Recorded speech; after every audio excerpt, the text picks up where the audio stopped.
Hey, Ken, I'm making you the co-host. Sounds good. Thanks, Bob. Thank you.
All right, good evening. I'd like to open the May 16th meeting of the Wakefield Conservation Commission. We'll take roll call. Haley, Here. Jimmy, Here. Ken, Here. Paul, Here. Peter, Here. Teresa, Here. and I am here. Next up is the minutes from May 2nd. Any questions, or would somebody like to make a motion to approve the minutes from May 2nd? Motion. Is there a second? A second. Any discussion? If not, all in favor? Haley, Yes. Jim, Yes. Ken, Yes. Paul, Yes. Peter, Yes. Teresa, Yes. and I also vote yes.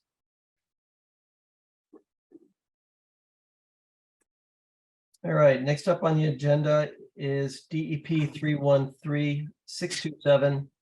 This is 17 Butler Ave. We were waiting for a DEP file number for this one, which we now do have. And is the applicant here? Yes, Kandaraj Krishna Kumar here. Yes, good evening. Good evening.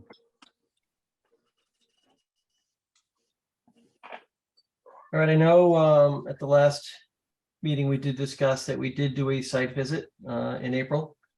April 13th, I believe. Does the commission have any questions or concerns right now for this project?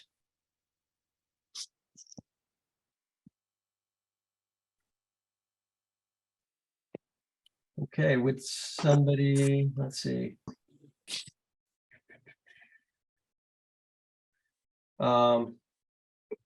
Would somebody like to make a motion to close the public hearing? Which one is this now? This is Well- 17 Butler. Yeah, okay. We actually have a few minutes. We can actually talk about conditions on this one. Actually, before we do that, I guess let's go ahead and somebody like to make that motion? Was public Make a hearing? motion to close the hearing? Yeah. I'll make that motion. Is there a second? Second. All in favor? Haley, Yes. Jim, Yes. Ken, Yes. Paul, Yes. Peter, Yes. Teresa, Yes. and I also vote to close the public hearing on 17 Butler Ave. So we do have a little bit of time between the next hearing. We can talk about conditions. It's But, fairly straightforward. Bob, on the agenda, isn't it 1 Harrison Lane at 7:05? No? Actually, I believe that is continued. Yep, I got an email today at, I think they sent it at 1:35 that, that 1 Harrison was going to be continued. Okay. So if there not is enough any- time to repost, but, yeah, so we do have more time. Yeah, so if there's anybody here for 1 Harrison Lane, it has been continued. That's DEP 313623, 1 Harrison Lane. We are waiting for a plan on that. And the applicant has filed with the ZBA. So that will be continued. So we do have a little bit of time before 7:15.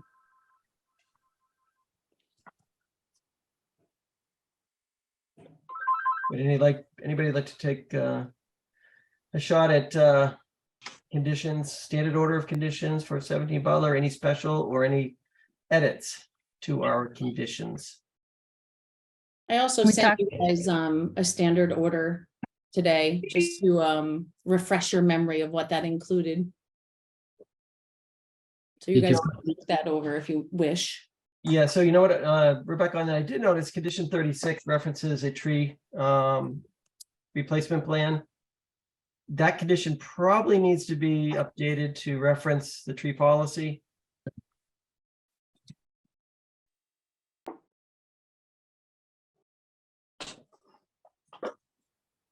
I believe it's 36.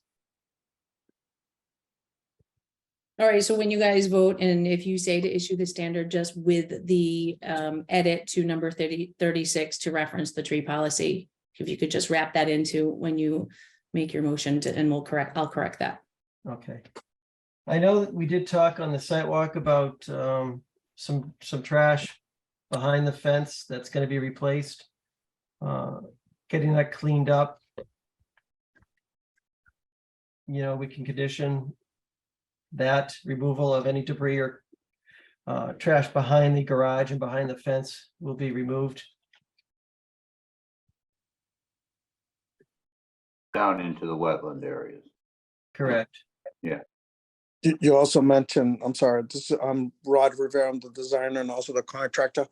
You also mentioned to stabilize the dirt in front of the fence. So prior to us installing the fence, we will remove all the construction debris or any debris on the back of the fence and also on the front of the fence. And then we'll install the fence. Once we do that, then we'll stabilize the earth closer to the house.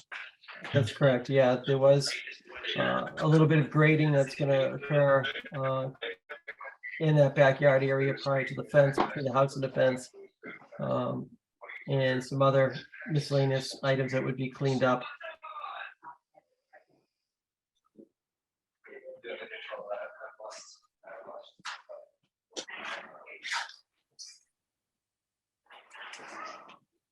Can I ask a quick question? Yeah, go ahead, please. Is the fence a new, a part of the proposed plan? So there is an existing fence that's going to be replaced. Is that correct, Rod? Yes, it is. It's, all right, existing replaced in the same location? Yes. Same back location. Okay, It's a wooden picket fence and we're gonna install a PVC fence. okay.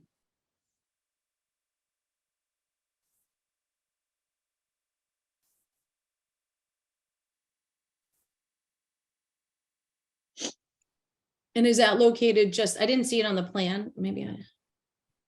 So is that behind the garage? It's actually, it's not perpendicular to the garage, the back wall of the garage. I'm sorry, say it one more time. It's from the corner of the back garage. Towards the left, if you're facing the house, will be from the garage towards the left and then heading towards the front of the house. Okay. I It's just, an L shape. Correct.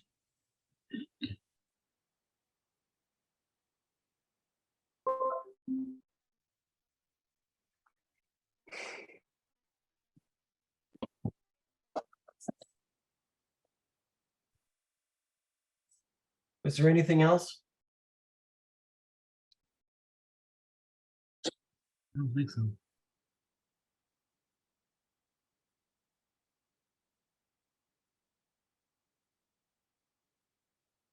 So we have a standard order of conditions with the edit to condition 36, aligning with the tree policy. And it sounds like two special conditions: removal of debris behind the fence into the wetland area, and removal of debris and some minor grading in the backyard with stabilization of that backyard soil. Is there anything else? is that stabilization a temporary stabilization, or are you saying stabilization with like seeding? Yeah, so Rod, you are planning to seed, loam and seed that backyard, correct? Correct. Yes.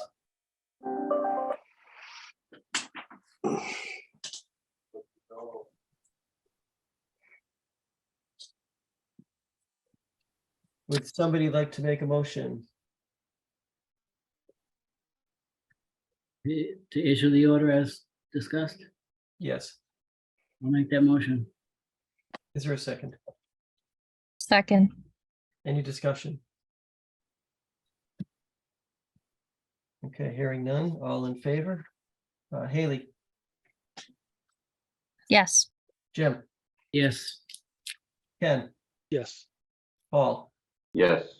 Peter, Yes.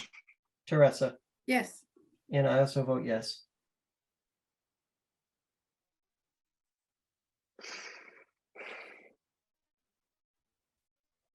Okay, so Rod, you'll be all set? Okay, do we still have to wait the 21 days?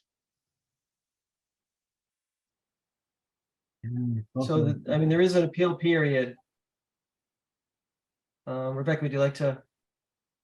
Sure. Yeah, the 10-day appeal period starts from when I issue it. So it'll take me, I could probably do it on Thursday, but just there's an issuance date. That is the date that I drop it in the mail. And from that date, there's a 10-day appeal period.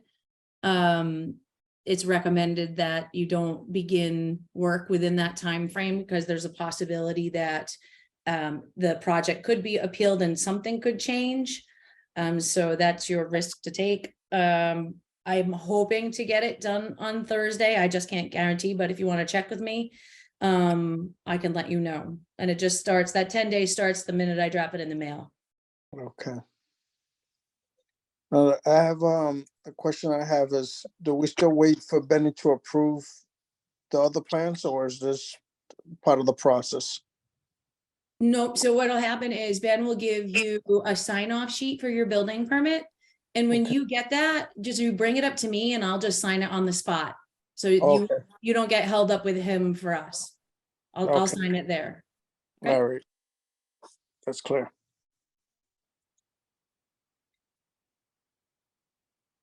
Okay, any other questions? No, Okay, all right, well, thank you and good night. thank you. You too, guys.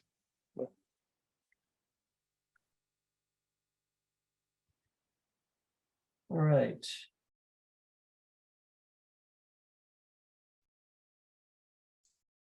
I've got just about a minute until our next hearing.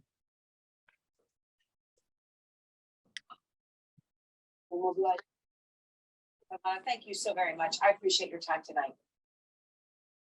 Thank you. And next out front, an intruder slipping by the Secret Service, entering the home of America's national security. Anybody, there's some, I can't tell where that's coming from, but please mute your phones How did this happen or video. out front tonight of the violent attack inside Congressman Jerry Conner's office? Two of his staffers, former President Obama, but we've never heard him speak before. Is that President the television? I can't tell where it's coming from right now. There's, I think it's Jim's iPhone Northeast is where it's coming from. I just muted that. All right, 7:15. Next up is DEP 313-262, 8 Thistledale Road. So is the applicant here for Thistledale? Yes. Yes, and John Ogren from Hayes Engineering is here also. All right, good evening. Good evening. So we had a week ago Saturday, we had a site visit. I think 4 of the members were with us there. We took a look at the site. Nothing really major came out of it other than we did want to clarify on the what's being proposed as far as the driveway is concerned, and also we wanted to make sure that we meet the zoning bylaw of 50 feet of a structure from an embankment. So we had sent along a revised plan. If I can, I'll share that with you. Please do.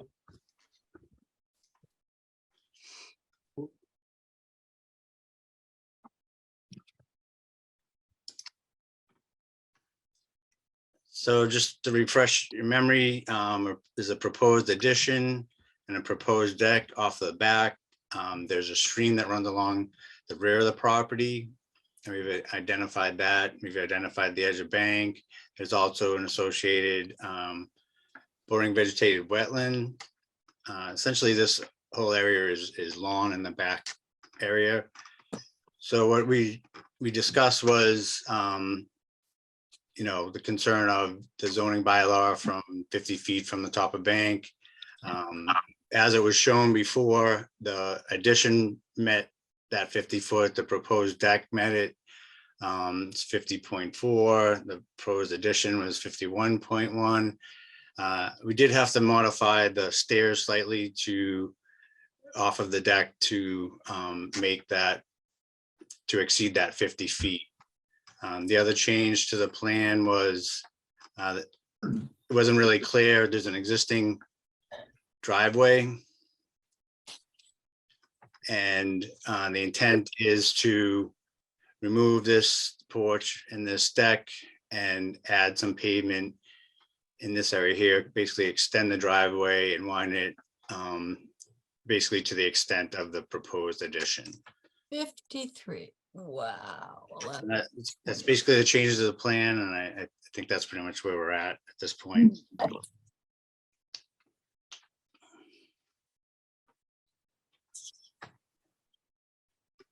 Any questions from the commission? I'm fine with this. That's a fairly straightforward site. Me too, I'm fine with it. John, the roof runoff from the proposed addition, just gutters and downspouts coming down into the yard? Correct. Okay.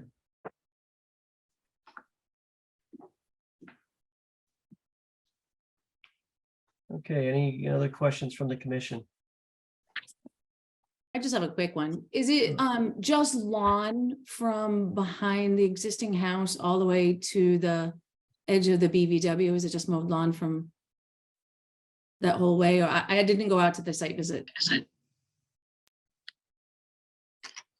I'm sorry, I started again.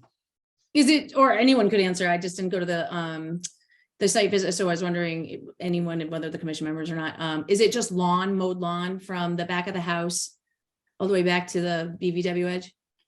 Yeah, if you look on the plan, I know there's a lot of lines here, but this line here is pretty much the edge of the lawn.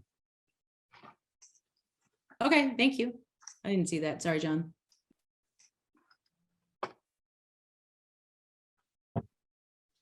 All right, any other questions from the commission? Okay, any questions from the public on this? Would somebody like to make a motion to close the public hearing? I'll make a motion to close the hearing. Any discussion? I'll second it. All right, we have a second. All in favor? Haley, Yes. Jim, Yes. Ken, Yes. Paul, Yes. Peter.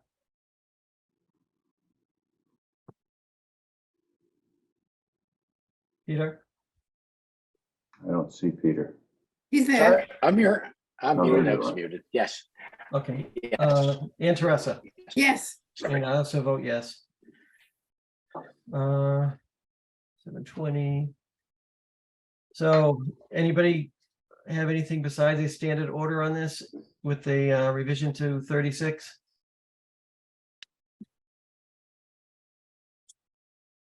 Pretty well. It's pretty simple. Yeah. Would somebody like to make a motion to issue a standard order of conditions with the update to condition 36? I'll make that motion. Is there a second? I'll second it. Any discussion? Okay, all in favor? Haley, Yes. Jim, Yes. Ken, Yes. Paul, Yes. Peter, Yes. Teresa, Yes, and I also vote yes.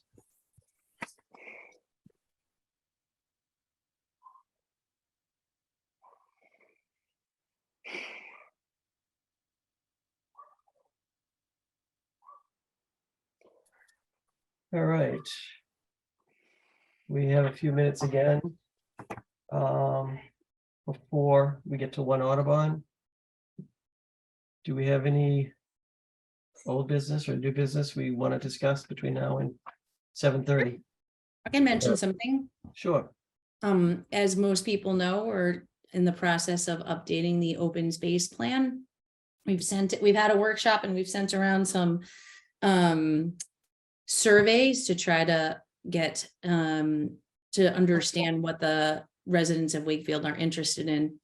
And I think to date, we've only received 36 replies of all of those surveys. So maybe some folks on this call would be willing to fill out that survey so we can get some more information. Seems to be a good, decent amount of folks on the call. So I thought it would be a good time to plug the open space survey. And Rebecca, where can they get to that survey? Right. Wow, I think it's a lot of places. It's definitely online. Judy, where else do we have it besides up on the town website? There are paper copies if anyone wants them at town hall and senior center. It's mainly on the town website, though. It's right on the front page under news.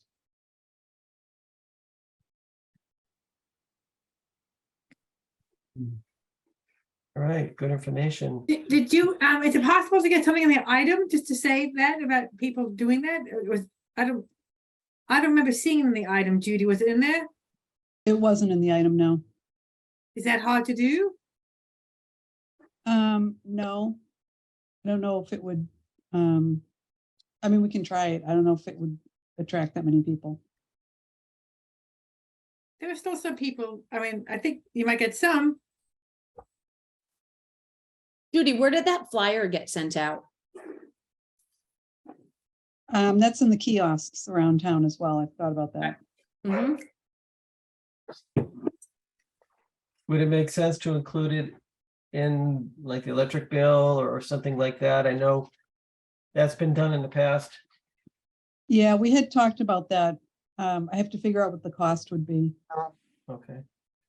But we are planning on attending at least one of the farmers market this summer.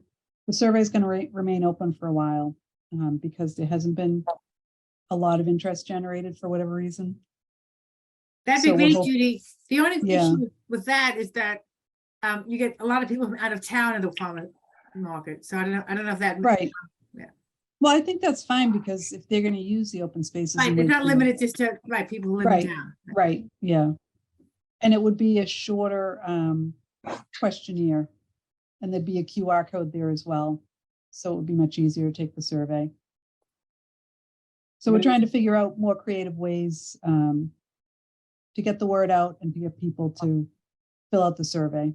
I mean, it is a short survey. It would probably Yeah, take under it's 3 very minutes to quick. complete.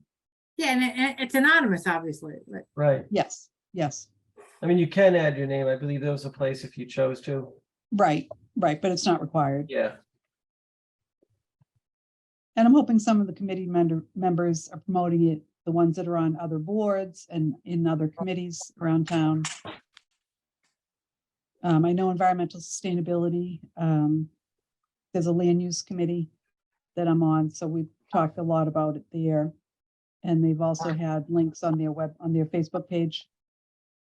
So that helps. And it was on the town Facebook page as well, the survey link. So it's been in a number of places, but it's, I don't know what to say about that. It was the same thing the last go around. There wasn't a lot of interest. There was a lot of talk about open space, but when push came to shove, there wasn't a lot of interest in actually giving an opinion. So we're just going to do the best we can, and we'll take the information that we have and we'll just move forward with that. And we're also going to see if the trail stewards would spread the word as well, since they're now volunteering. So that may also help. We have 3 of those.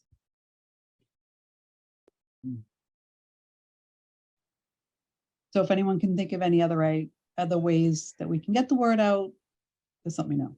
You do one of those surveys, that monkey survey, is it? That's what we have, the survey, yep. Okay.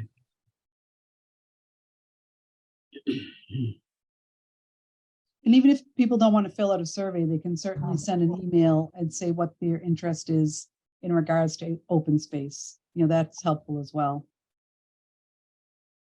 and where should the Anyone email be participating. sent, Judy? It can go right to Rebecca's email address, to concom@wakefield.ma.us.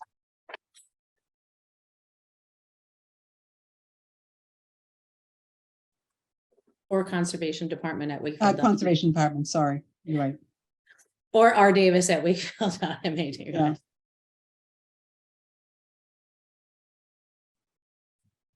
Judy, do you have anything else while we have a few more minutes?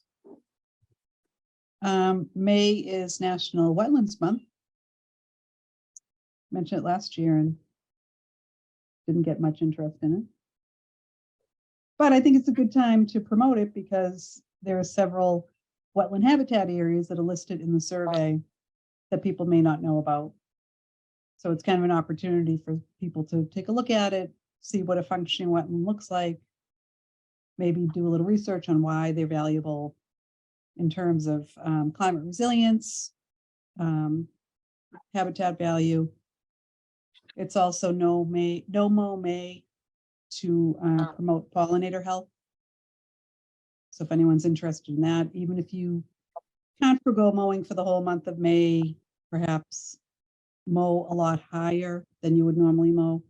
People tend to scalp their lawns, which doesn't do anything but cause them to be burned later on in the heat of the summer. Right. I feel any excuse not to mow is a good excuse. Exactly. I feel the same way. You can also leave just one section a little bit longer. I personally do that.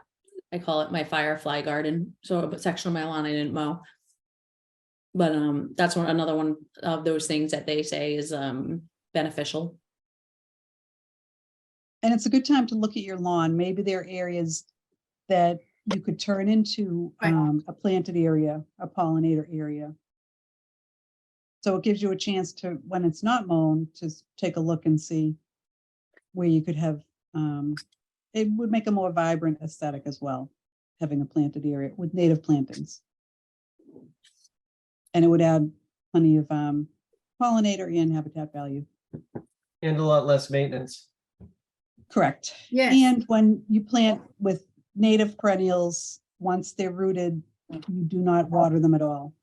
They survive on the rainfall. So you save in terms of your water bill. No need for sprinklers. Thank you, Judy. Anything else? The work on the rail trail is starting up this week, next week. And there'll also be changes to the Oak Street, Greenwood Ave intersection. Right. That five-way, And what's that? the five-way intersection. Yes. So part of that is going to be removal of a good amount of the asphalt and have some more green area. So I think that would be a great addition. And they're also working on improvements to North Ave, widening the sidewalk, making it more pedestrian and bike friendly. Where are those plans for that five-way intersection? Is there a place we can see those? There's a list of construction projects. It's on the front page of the town website, but it's also on the DPW page. Okay. I'm not sure if they're up there yet, but if not, they will be shortly. They have been up there. Okay. Previous iterations of them have been up there.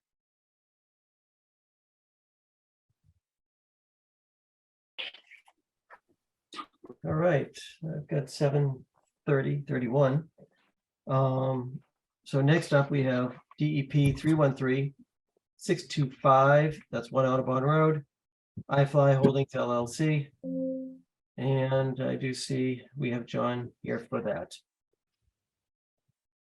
Good evening, John Ogren, Hayes Engineering. If I can share my screen, Please do. just to have something to look at. So we had, again, we could go Saturday. We had a site visit out here. We had staked out the corners of the building as best we could, kind of the edge of the parking. I think kind of the feedback I got was, it was obvious the areas that we were talking about revitalizing were certainly degraded. There's pavement, there's a storage containers. One of the things that I did have on site that might, if you weren't on the site visit, you might not have seen, is I kind of did, the commission had requested sort of an overlay between the existing and the proposed. And I had sent this out to Rebecca, hopefully to forward to the commissioners. But I just want to kind of go over this. This kind of gives you a better picture of the areas where the building is going and the existing pavement. So to start out, the yellow that I'm showing here is the proposed parking spaces. You can see there is a portion of it that's going to be paved in an area that's currently vegetated. Then we have the proposed building, which pretty much all of it is in an area that's currently existing pavement. So the existing pavement is kind of this very light, almost grayish green. It's kind of the outline of it. So you can see that that's the area that essentially all that pavement will be removed. Obviously, some of it will be replaced by the building and the walkways, but it nets out about just over 8,000 square feet of degraded riverfront area that will be restored. I don't think I have too much more. I don't know if any of the commission members had any comments from the site walk. Were there any questions or concerns or asks? I have a question, but it's not related to the sidewalk. So Okay. can I just confirm, John, so the area shown as in that kind of light gray, green right here, by next to where the building is, all of that is going to be, right now is paved, and what's going there instead? You're talking about this area here? You know, next to that, to the right of that. The Over light here? green. Yes. Yeah. And, Yeah, and that's that- all gonna be revegetated, restored. Right, so that Right, whole, right. that whole triangle around the building is going to be revegetated. Is that basically right? Yeah, this area here, this is actually the area where the infiltration stormwater management is. So that area there will be revegetated. Obviously, it'll be a vegetated infiltration basin. What would be, John, what would be the vegetation? Are you talking like lawn or are you talking like natural habitat? Well, that's kind of something I thought we might get into tonight. As it is now, we're specifying, removing the pavement, loaming, and then doing like a wildlife seed mix, conservation seed mix in the areas that we're restoring. But I know there was a little hint of it, and Rebecca and I had a little talk about this in terms of maybe adding some additional plantings, some trees and bushes. How about some like a pollinator area or some species good for pollinators? So, yeah, I thought maybe we get a little direction from the commission. I mean, obviously there's, DEP guidelines for revegetating riverfront area, certainly adhere to those. But if there's anything that the commission was looking for, again, this is, if you call from the site walk, there's some grade difference between this paved area and the actual river itself. So this is not wetlands that we're restoring. It would be basically upland area that just happens to be within the riverfront area. So it wouldn't be planted with wetland species, but that doesn't mean you couldn't do something that was, wildlife. You would want to do something that's wildlife friendly, whether it has to deal with food or whatnot. I think it's a good opportunity to add something like that in there, especially near the river. John, you've got on here, it says tree drip area edge. Is that actually the edge of the canopy, or is that really just a tree? No, we actually relocated the drip edge out there. Okay. Yeah, this line here. Yep. And that washout area, I think you said it was, I think you told us what it was, but I don't remember. Where it says washout area? The washout area, it shows right here. Yeah. We did go and take a look at that, and you can see that, you know, the parking lot definitely sheds down here and eventually flows down to the river through this washout area. And it will continue to do that.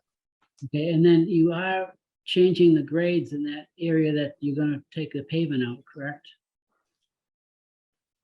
Isn't it? like- Not in this back area. Let me switch over to.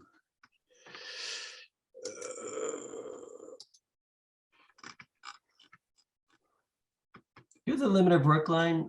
It's probably on this drawing, isn't it? Yeah, this is kind of the line with the circle on it. Okay. That's basically the erosion control and the limit of work line. Okay. Yeah, so you can see grade wise, there is some fill. We are doing some filling behind the proposed building, and a little grading where the outfall from the infiltration basin is. But the rest of this is going to stay the same grade that it is today. So it's pretty much, the water's gonna flow down to the 70 elevation, correct? Yes. Okay. Yeah. Unfortunately, the outwater that doesn't show on this. Yeah, it's going to flow down in this area. Gonna flow all the way Actually, down. if you're out there, there was a slight little hump here, and then it flowed down.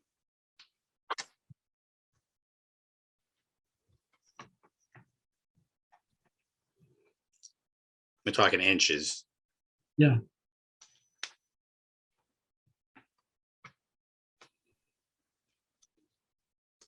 So, John, did you do a calculation of the net increase in, or decrease in, impervious surfaces?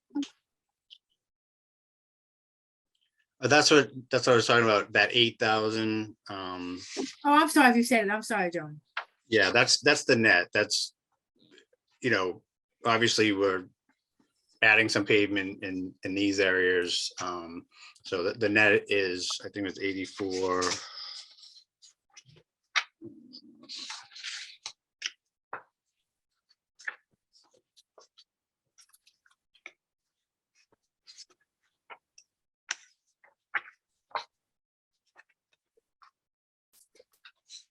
Yeah, I think it was 8496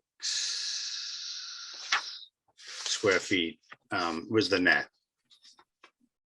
I'm sorry, 8473 was the net impervious areas, essentially.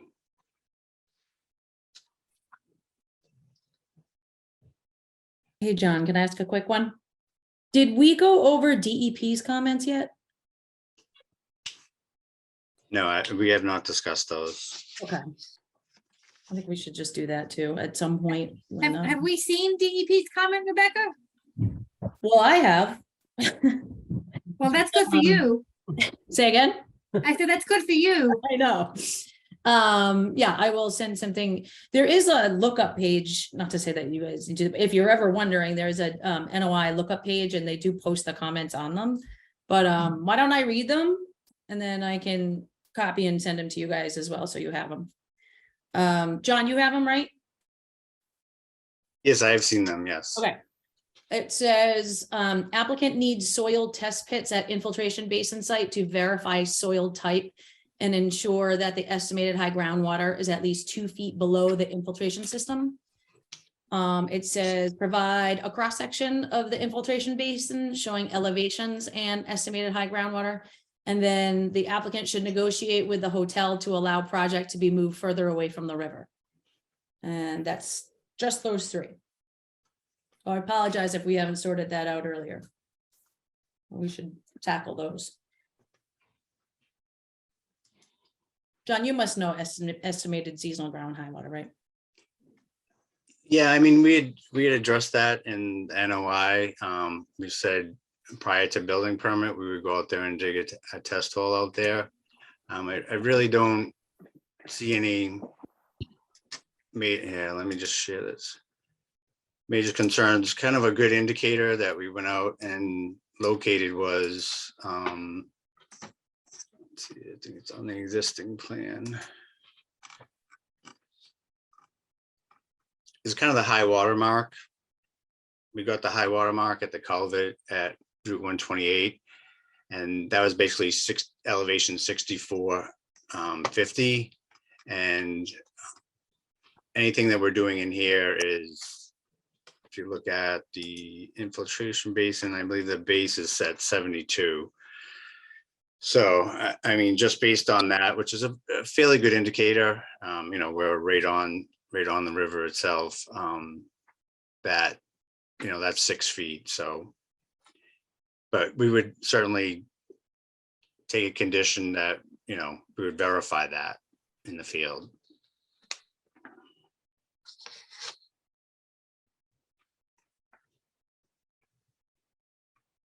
Do you want to go through the other comments, John?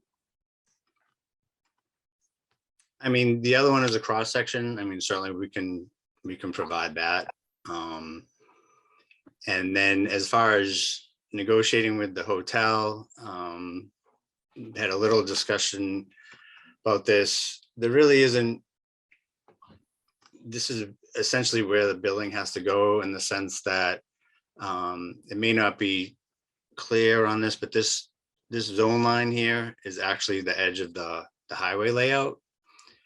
And as it is, we're asking for a variance to reduce the side setback to the building to 2 feet. So we've already kind of shifted it over towards the highway as much as we can. And then in terms of the parking itself, if you take a look at the zoning, there's a zoning table.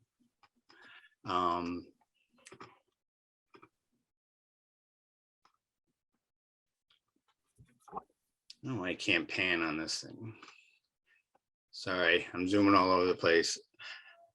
There's parking calculations based on, in this case, it's based on employees, function room, square footage, number of seats in the restaurant. So based on the zoning and the use, the required number of parking spaces out there would actually be 400. And what's currently existing spaces is 261 spaces.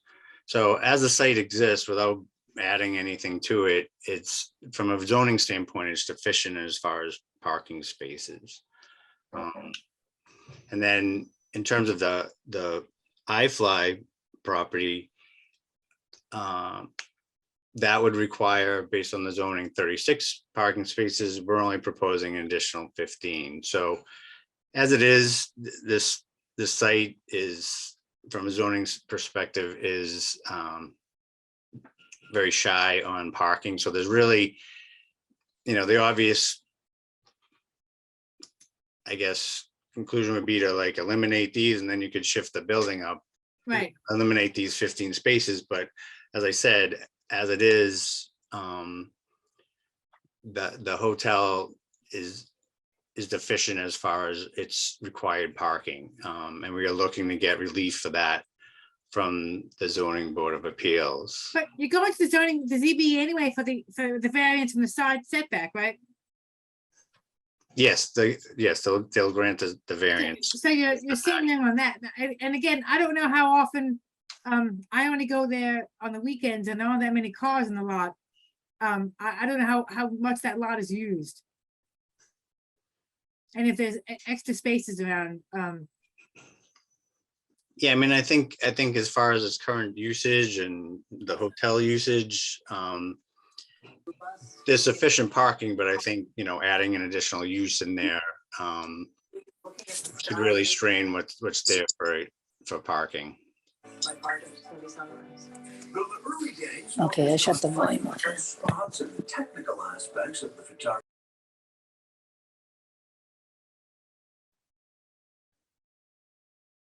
and because the closest it is to the protected area is 16 feet, was that right, John? No, it's less than that. I believe We are, I'm sorry, yeah, 16 feet from the building to basically the river, the edge of the river, top of bank.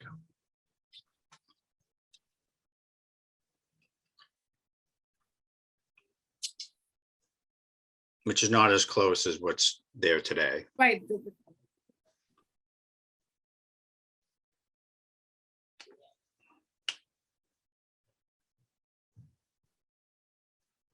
I would like to see maybe Libby put together some sort of planting plan that we can utilize that space. There is quite a bit of open space there that, you know, could be revegetated with, you know, whatever, wildlife friendly plants, pollination plants, things of that nature.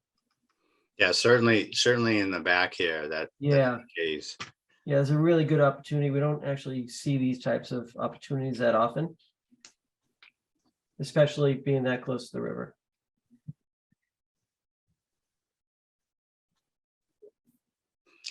Yeah, well, we'll certainly put together a planting plan and get that to the commission.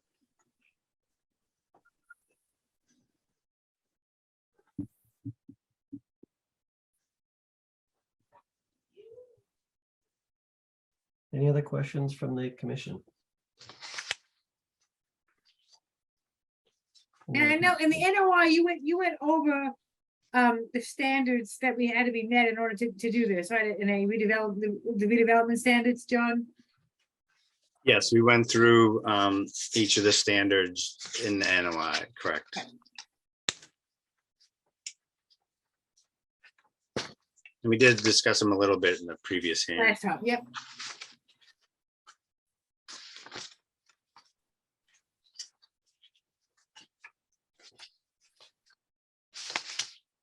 Any other questions or comments from the commission?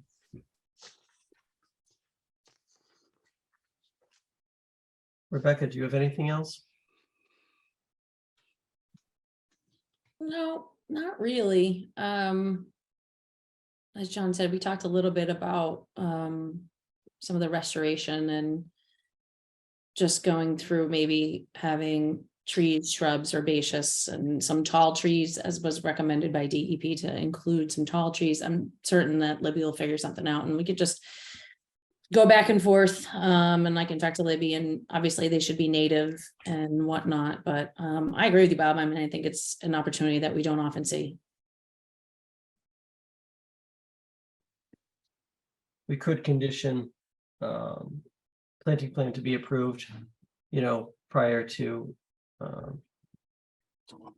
you know, construction, with your input, yours and Elaine's input. Or would you rather wait and get a planting plan? I mean, of course, my preference is to have everything squared away before you close and vote. That would, as opposed to conditioning to receive something later. I don't love that. You did also mention, and John said he could get a cross section pretty easily. I'd love to have that in hand first. Okay. It's just my preference, but it's certainly up to you guys. That makes sense. I think that's a good idea. All right, John, so you'll work with Libby, get a planting plan in that cross section. Yep. You will plan on continuing to the next meeting, which is when? It's June 6th. Okay. All right, Yeah, June 6th. Okay. June 6th. All right, thank you. All right, thank you, John. Thanks, John.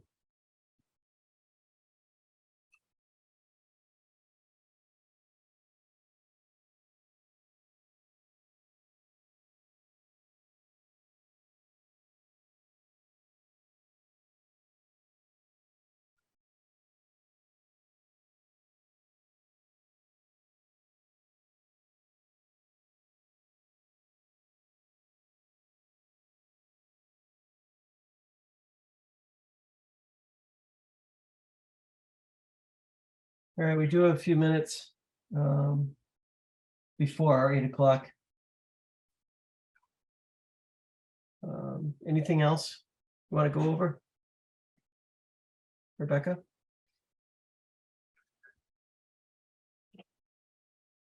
I can think of something. We still have, I don't know if you guys remember, we had an Eagle Scout approach us, looking to do a project. We haven't heard about it for a little bit, but he recently sent me another email saying he's just getting his final details of his proposal together. So we should hopefully be seeing that soon. And I think what he's going to do is look at some of those trails that we have and some open spaces that we have that people are currently using, maybe map some of those trails out. And while he's doing all that, he's also going to look at some of the town-owned properties to see where the easiest access is to get into trails. Just for signage, perhaps get this up on some better mapping so that it's more available. And potentially, if we ever need to carve out a few parking spaces to make it more accessible for folks, we can look at doing that eventually. So hopefully that'll come around. I think that sounds like a great project. And so I, of course, will let you guys know if I get those final details, but I'm hoping that comes pretty soon. Yeah, that is a great project because, great. you know, looking at the open space survey, I could see how there would be questions as to the Mhm. location for some Mhm. of these parcels and how do you actually access them? Right, exactly. And that's what he's going to look into. And some of them he was actually already familiar with, which I thought was great. So he has a map. I've given him a map of, you know, which ones are the town-owned parcels and where the trails that we know of are. And so he's going to start with that. But like I said, he's just fine tuning the details and we should see something pretty soon. Yeah, it's a great project. Yeah, it's great. I'm trying to think of something else. Did you order some signage, Rebecca, for the habitat areas? So I didn't order it. So I contacted the sign company that the town typically uses.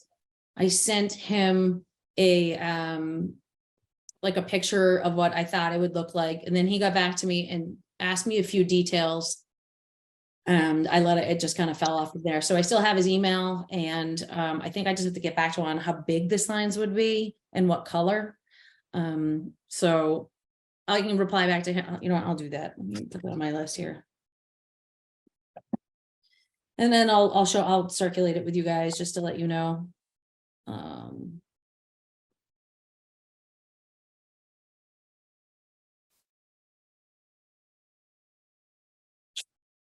And you haven't heard anything from the title exams, have you? No, and I saw that folder today. And I was thinking of contacting him. Not a word, not a bill either. So that's good, but not a word. Yeah. Yeah, that too.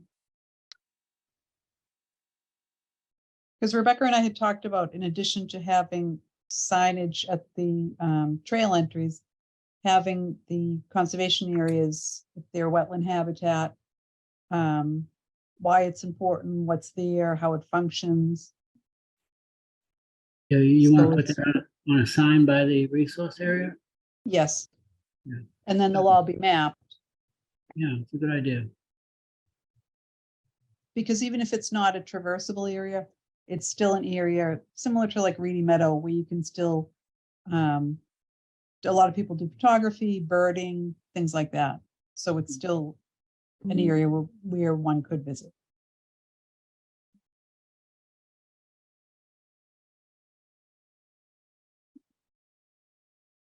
I remember at the Reedy Meadow site, there was a project with the Scouts a few years ago where they actually rebuilt the crossing.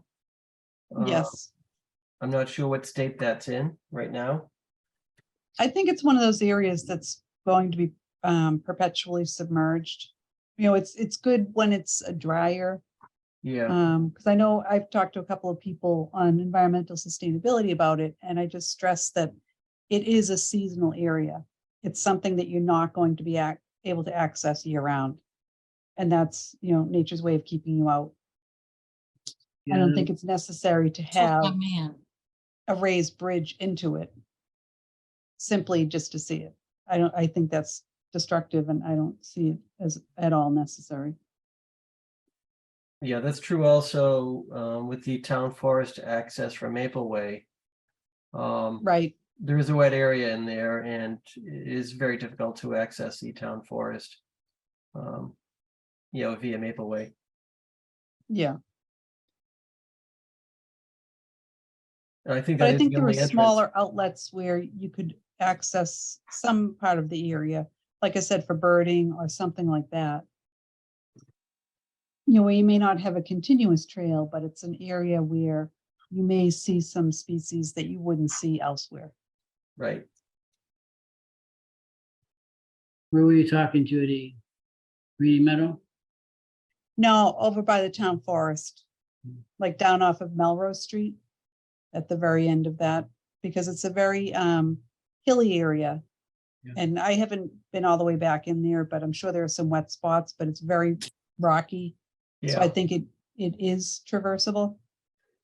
it is. It's difficult. My neighborhood butts up against the other side of it. Mhm. I've certainly been in there many times, but there are steep ledge outcroppings. There are wet areas in there. Right. There's a bog. There's some other isolated wetlands. A number of different resource areas. Yeah, so I think it's something that would have a limited appeal, but I think it's something that is a valuable, it's like a laboratory unto itself. Yeah, It's a there's so much untouched natural terrain. area. Yeah, Right, there's so much varied terrain, I guess, is the best way to put it in the town forest. right. There's cow path trails that the wildlife uses. You'll see deer running through there and coyotes. Right. Yeah, so I mean, it won't be for everyone. And there are trails right across the street on Holland Road that are, well used trails that are flatter and more traversable. But I think for someone looking, especially for birding and things like that, wildlife photography, it could be a great area. Yeah, good point.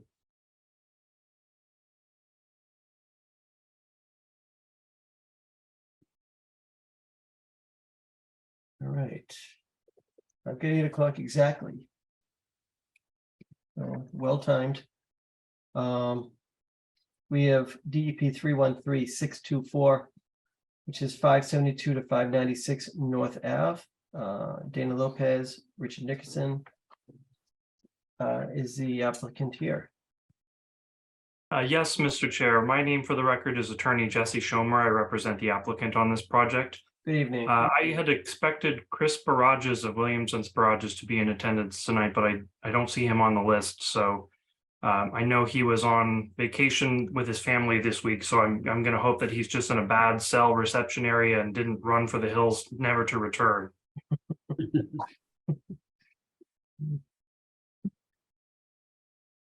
But that being the case, I can hopefully update the commission a little bit with respect to what's happened since last we were before you, and if anyone has any questions that I can answer, I'll do my best. But perhaps need to relay some information to Chris, and then continue for the commission's next hearing. Since we were last before you, Mr. Chair, there was a site walk, as you know, on April the 22nd. I was not able to attend, but I understand that the commissioners did walk the site with our professional wetland scientist. I understand since the site walk, our wetland scientist has been in touch with Rebecca and with Elaine regarding the updated DEP wetlands delineation forms, and they're working on completing those and getting out to the site with Elaine to walk the line of the intermittent stream back there. Rebecca, I'm sorry, I don't know the status of whether you've had a chance to get out there with Greg, but perhaps you have more information on that than I do. The same information that you just stated. Basically, we had gone back and forth with a few different emails and a few different times, and one day was good for Elaine, but it wasn't good for Greg, and vice versa. So I did take a quick walk out there and just followed up with, I think it's important that we get those data sheets, just because I think soils will be important for this particular location, as it is covered in Japanese knotweed. So Greg knows, and we've had the conversation. I think you just mentioned that he's working on filling them out. So I think that's as soon as we have that and a date that works for everybody, which will probably be coming, I assume, next week, then we should be able to move that along. Okay, great. The only other item that I'm aware of, Mr. Chair, since the last time we were before you is we were requested to provide watershed maps and data to Bill Renault of DPW, and those were provided to him last Tuesday. I don't see Bill on the Zoom tonight, so I don't know if he's had an opportunity yet to review those. But we're available to him if he has any questions or wants to discuss those. But we did provide that information. Yeah, I do know that Bill was not going to be able to make it tonight. Rebecca, did we receive any comments from Bill regarding that? Jesse, was that the one, the watershed delineation and the areas shown with the stratified drift to, okay, yeah. No, Yes. I think there was a conversation about this and Bill was privy to all of this during the ZBA hearings, I think. And so I think the watershed delineation, everyone agrees on, from what I understand. I think some information had been provided by the engineering department. And then so everyone is in agreement with that. So the only newer piece of information would be that what percentage of the watershed contains stratified drift. The threshold 75%, it appears to me, according to the color code, that it does not look like 75%. So I haven't heard an official word from Bill, but he does, from what I understand, have that information. So we will just wait to hear from him. Likewise, I know that he can't be here tonight. Rebecca, would it be helpful for me to put up the watershed plan that you're referring to? We've got time, so sure. Sure, we'll do our best to get you to 8:30. Yes, please go ahead and share, Jesse. Okay, thank you. Here we go. Everyone able to see that? It's yep, we got it. There it goes. Okay, so this is the watershed plan that Williamson's Barrage has prepared and sent over to Bill Renault. You can see here he's marked in yellow the areas that they've identified as stratified drift and the remaining portion as non-stratified. So as you can see, it looks like the substantial portion of the watershed of this property is not stratified drift, and on that basis, Williamson's Barrage did make the determination that their opinion was that the area does not qualify as a watershed that will support a finding of a perennial stream.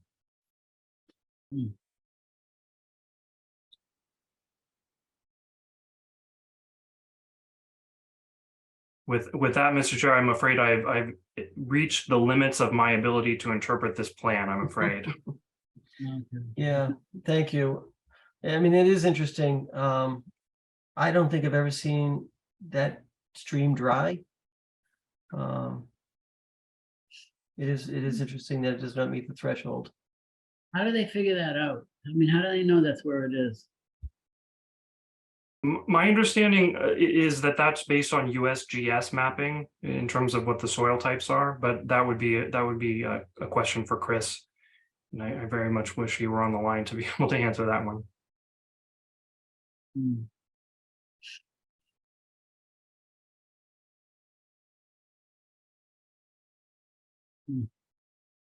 It is, obviously it's an unusual plan here. You can see Route 128 going right through the center of it.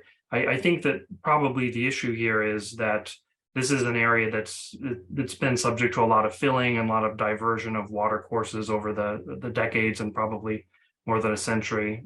So the watershed is obviously much larger than we expected it to be when we originally began pursuing this development, but that's what it is.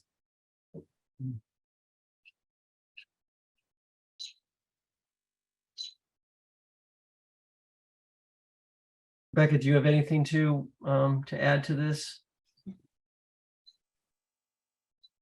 No, like I said, I think that the watershed mapping, as far as like delineating the outline, I think that has been agreed upon previously. There, and as far as the other parameters, I mean, that doesn't, it would be 70, because they can't, you can't run stream stats on this particular location. I guess you could start with that. So running through all the different criteria, whether or not it's perennial or intermittent, not shown on the USGS, and then, you know, obviously the next step would be if it's greater than 1 square mile, which it's not. So then it's the next one, which is between a half and 1. And then if you have that situation, you should run stream stats. I tried to run the stream stats by editing the basin to mimic this, and I was unsuccessful. I don't know, perhaps there's someone more skilled than I am that can do that. So then the next step is this one, which is to look at whether or not the percentage is stratified drift.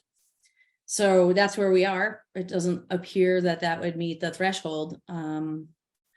So I don't have very much else to say in regard to that.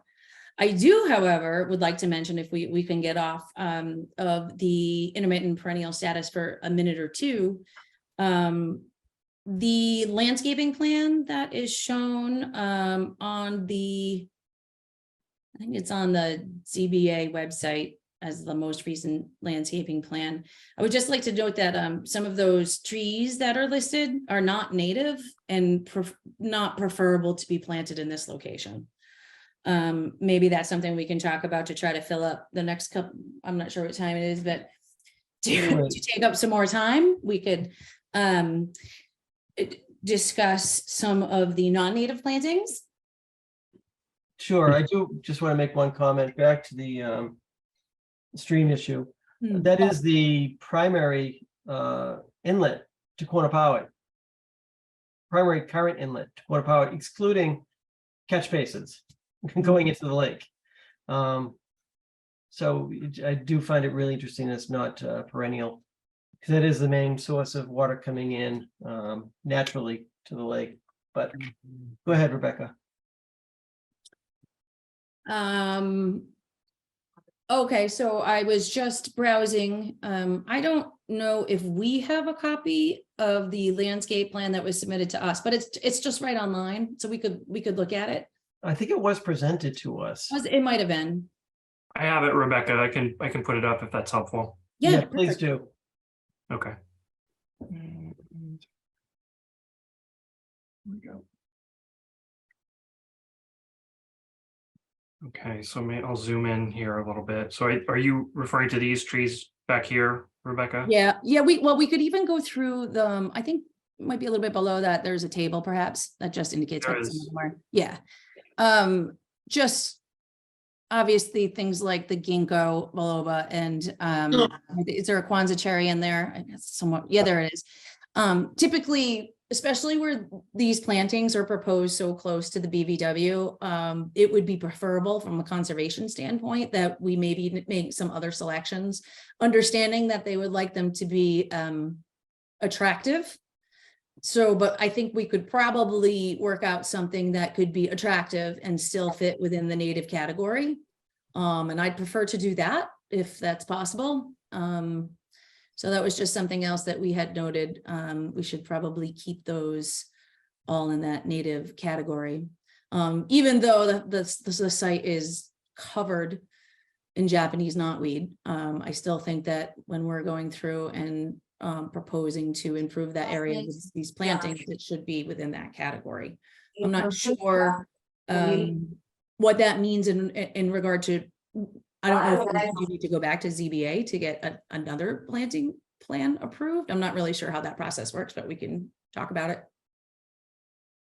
Sure, I can answer that question, Rebecca. So this being a 40B project, the path forward, if the commission would like to see different plantings back there, and we have no problem modifying those or eliminating them entirely if the commission doesn't feel comfortable having those in the buffer zone. But what would be required if there is a change to this plan is we would have to go back to the zoning board for a minor modification of the decision, and something like modifying the species of plantings would be, in my opinion, a minor modification. So that would be something that could be done without the zoning board wouldn't even have to open a new public hearing. It would be something they could do just in a public meeting to make that determination. Okay, that sounds great. And I'm happy to talk with either anyone on the ZBA who seems concerned, but more importantly, is this a landscape architect? Maybe we could sort out what their goals are, what they're trying to look for with this selection, and then find something that meets their goals, but also fits within the native category. Sure. I think primarily what the landscape architect had in mind was plantings that would complement the wetlands in the rear there. And he does have a note here that these ones are to be native planted adjacent to the wetlands. So it may have been a typographical error or a mistake that he made with the species description, but you're certainly willing to work with the commission to pick better species if you think there's something more appropriate to have back there. Those are probably the red maples, I would, Yeah, yes. it looks like you got 5 ARs. Is that Yes, red sir, maple? Yeah. Yeah, that's right. Yeah, Red maple. and that would make sense being a wetland species and a native species. Yep. Okay. So is it, Rebecca, is it these ones then? And then the Quonset cherry that you? Yeah. I mean, I'll go. Okay. Those jumped out at me, but I'm happy to go through the whole list and mark it up or have a conversation or whatever. It's certainly a fine detail, so it's not overwhelming. But I'd like to get that changed up a little bit, and where we have this extra time, I figured we might as well throw it out there. No, it's a good topic and a good point. You mentioned also the ginkgo. This one here looks like. Yeah, I mean, although that's up on the wall, I mean, we're still talking, I mean, the preference would still be based on the proximity, that's still certainly within the 50 feet, that we would make a selection that perhaps offers a little bit more of something that we would prefer. Again, understanding that ornamental value for this is also important, so we'll keep that in mind, but I think you can probably do both. Okay, I agree with that. Do you have any preferences or anything specific I can bring back to my client to just confirm whether he's okay with that? Not off the top of my head. I think what I would probably do is say, what is the type of thing is this a location where you're looking to add screening, or you're looking to have seasonal aesthetic value, or nothing, or maybe none of those are important. So I think I'd probably start off with that conversation first, and then we could easily, quickly, in a very short conversation or email or whatever may work, kind of narrow that down, and then pick some stuff out. I think that would probably be pretty easy. But I don't have anything off the top of my head that I was thinking. It just, again, depends on what they're looking for.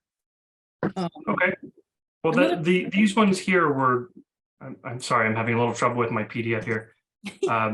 The zoning board primarily just had something in mind to, beautify the area here, and they took a site walk themselves and saw all the invasives that you mentioned. So, really just the idea was to put something back here to make the whole area look nicer. So if there's, better than the ginkgos or something else that's more appropriate back here, we can put you in touch with the landscape architect and come up with something.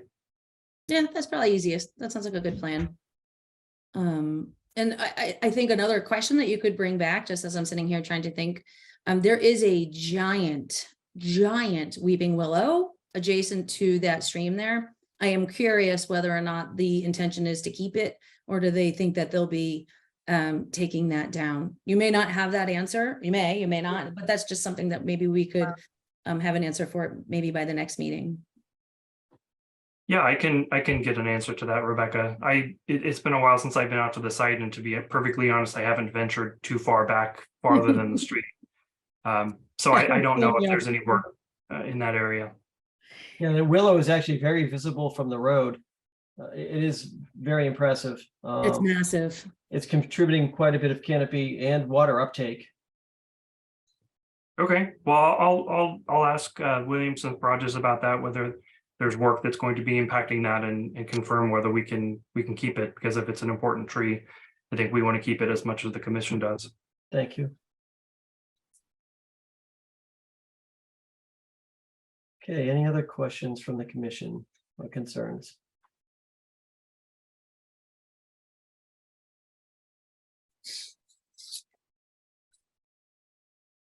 Rebecca, do you have anything else?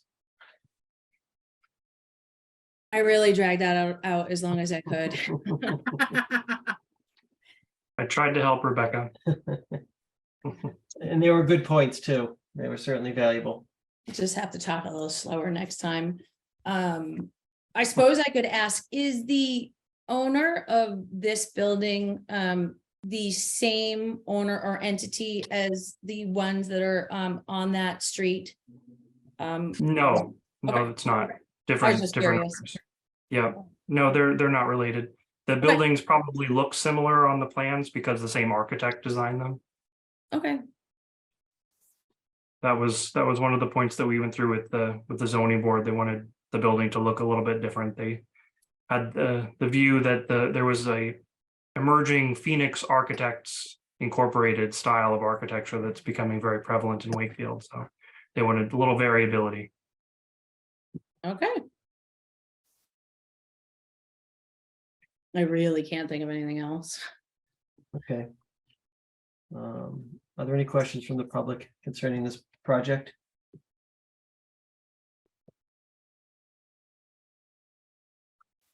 All right, so I guess Jesse will continue until June, is it June 2nd? Yes, thank you. June Thank you, 6th. Mr. June 6th. Yes, Okay. June 6th. Thank you very much. We do request that continuance, and if you need a letter, we can get that sent in for you for the record. Probably not necessary, Rebecca. I mean, yeah, you can send me a quick email. Okay, That'd be just to good. confirm it. Got it. Yeah, that'd be great. Thank you. All right, thank you. Okay. All right, good night. Thank you very much. We appreciate your time. Very welcome.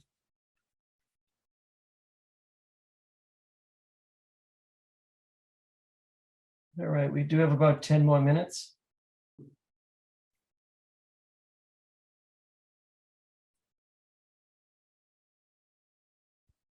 I will ask that members of the public please mute your phone or computers. We've had a number of interruptions that I've had to mute already.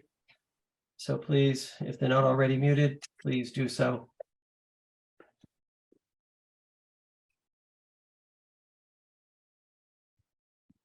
Judy, do you have anything else for us tonight? No, I don't think so. Just another call out for people to fill out the survey or send any comments, questions, anything on open space. Conservation Department, Rebecca, or myself. Any thoughts on open space would be welcomed. Yeah, it looks like there's a lot of new individuals that have joined since you last made that announcement. So maybe just a quick reiteration of that. Yep, we're updating the open space and recreation plan. And we're soliciting any opinions, thoughts, ideas on open areas, recreation areas, trails. We have a trail steward program now, if anyone's interested. They can go on the website. There's a link on the commission's website to how to join. And if you have any questions, you can call, you can email Rebecca or myself, or just directly to the Conservation Department. But the more input we have on open space, the better it's going to be overall. Because the plan is moving forward with a lot of input or not. So now is the time, if you have something to say about it, questions, concerns, now's the time to do it, because once the plan's done, it doesn't get updated again for it's 7 years, I think now. So it's important with that shrinking open space in terms of resiliency, sustainability. If you have thoughts on plantings for certain areas, pollinator areas, anything like that, we welcome any input that will help.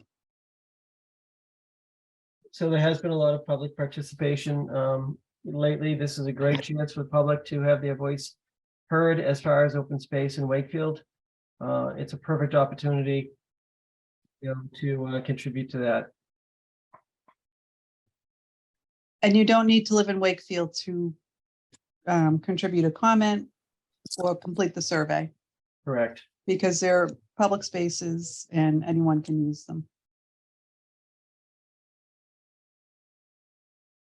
And some of the trails are mapped online on All Trails. The major trails, JJ Round and Holland Road area. And they're really beautiful spots if you're looking for a short walk. There's also one in Greenwood behind the nursing home that hooks up with trails in Melrose and Stoneham. And they're right adjacent to the Middlesex Fells as well. Yeah, that one is kind of a unknown, I'd have to say. Yeah,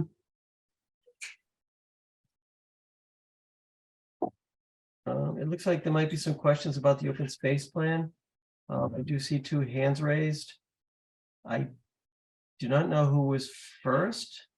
I will just take them in the order that I see them here on the screen. So, KJ, please identify yourself and ask your question. Yeah, I'm Karen Johnson from Malden. So the survey, I did not know, but anybody can take the survey, and the survey is on your website, the Conservation Commission website?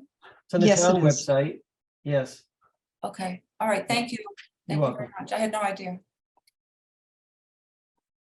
And Just to clarify, it's not the town website. I mean, it's not the Conservation Commission page. It's the town page. That's the main town It- page, right? it's on the Conservation Commission page as well. Okay, thank you. Thank you. That was also my question. Okay, very good. Any other questions about the open space plan? We have our expert Judy with us.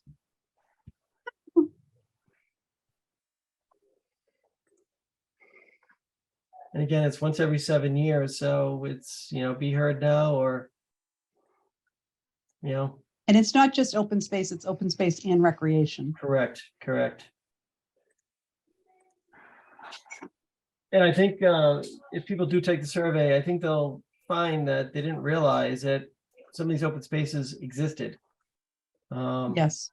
So I think just from looking at that survey, you'll learn of open space you did not know was open space or accessible open space. And there is an associated map. So if you're trying to find them.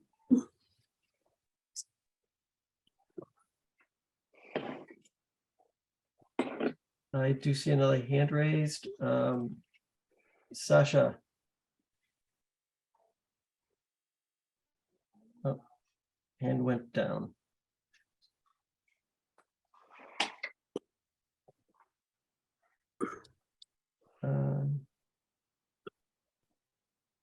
I see a hand raised. Janet Cohen has her hand raised. Yes, I'm new to this. I'm new to the Conservation Commission, but I've been listening to you talking about how concerned you are about open space and preserving native plants and pollinator areas and wetlands. And there's one open space that I'm particularly fond of. My family and I used to hike there constantly all through the COVID epidemic, and it gave us solace. And it's a huge space. And I'm wondering if the open space plan is concerned with preserving the Northeast Metrotech forest, because that's got to be one of the most important open spaces that we have in Wakefield. And I haven't heard you mention that, and I wonder whether that's part of your plan. It seems so critical. There's such a large amount of acreage and wetlands, and it's so beautiful. And I want to know what's going on with that. The open space and rec plan is for town-owned parcels, and that isn't owned by the town of Wakefield. Oh, it's only for town-owned parcels? Yes. Okay, thank you.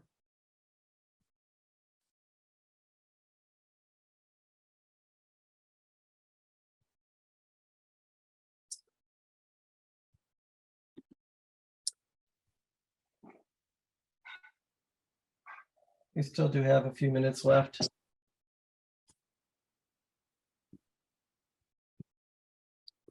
If anybody needs a quick break, now's the time to break away for a few minutes. I do see another hand raised. I can't tell who it is. Identified as Bob.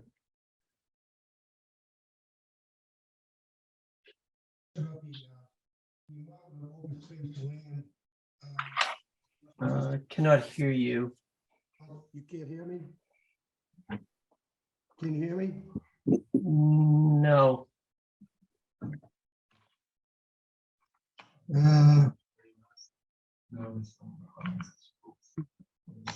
Must be a problem with the voice. You still can't hear me?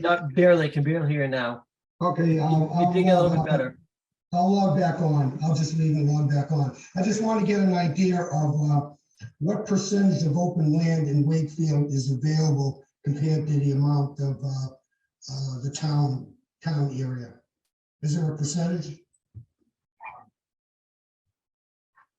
Is the question what percent of the town on open space is a percentage of the total area of Wakefield?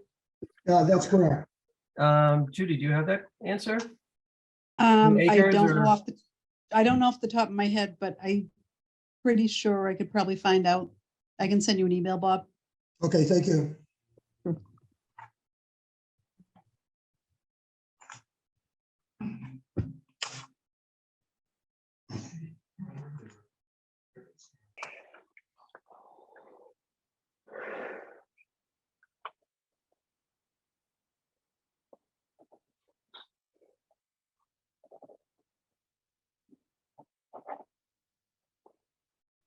I do have a little topic I just kind of want to mention. I've noticed a lot of dead bumblebees, like in the street and the driveway this year, unusually amount. And I'm just curious. I know the sudden temperature changes we've had between the days and nights can catch them off guard if they're out of the nests or hives. But I'm just curious if anybody else has kind of experienced that or seen that. Commission or public. Also pesticides and loss of habitat, especially with people who start raking up their leaves too early. Right, and that's a good point. Yeah, I've seen them in the street, in a number of different places. It's a known problem. I don't know if worldwide, but certainly countrywide, and it's only getting worse. And Right. part of the geoengineering and all the chemicals that come down is part of that. You can find now in all sorts of mountains all over the world.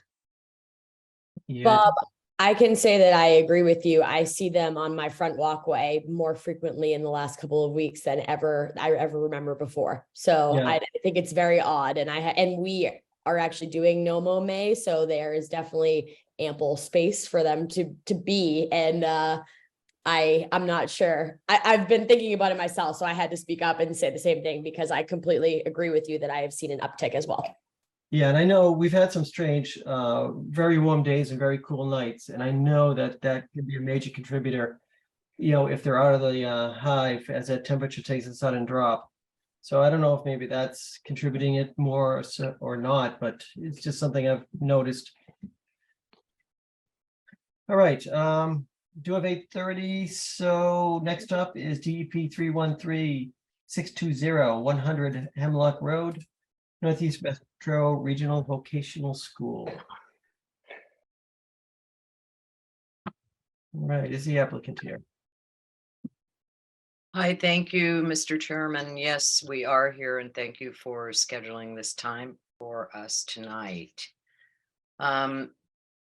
We hope that it will be, we've submitted a number of comments to and some additional updated information since we last met, and we'll go through those comments shortly. I'm just going to introduce a few of the team members that are here. I'm Julie Barry, who has been here a few times previously, along with David Conway of Niche Engineering, Carl Franchetti, of DRA Architects, my colleague Rob Schlein, Kevin Nigro is here as well. And we think we have enough folks here to answer any questions you might have after we go through the information that we've provided since we last met. In addition to the responses to the most recent round of comments that we received from Ms. Davis, conservation agent, we also since then have filed, let's see, the May 9th stormwater report. So it was like 6 days ago, so that's completed. The May 9th landscape plan stamped as the NOI resubmission, same thing, that was 6 days ago. The project civil plan set, same thing, all these were provided 6 days ago. The site photometrics plan, which is stamped. The topographic survey, which is dated actually May 8th. It's one of the ones that's not May 9th. And then the last item, which is the response to the second peer review comments, it's dated May 4th, 2023. So in addition to those documents that are now have been uploaded and are available on the projects, the town's project site, we have also provided, as you know, Mr.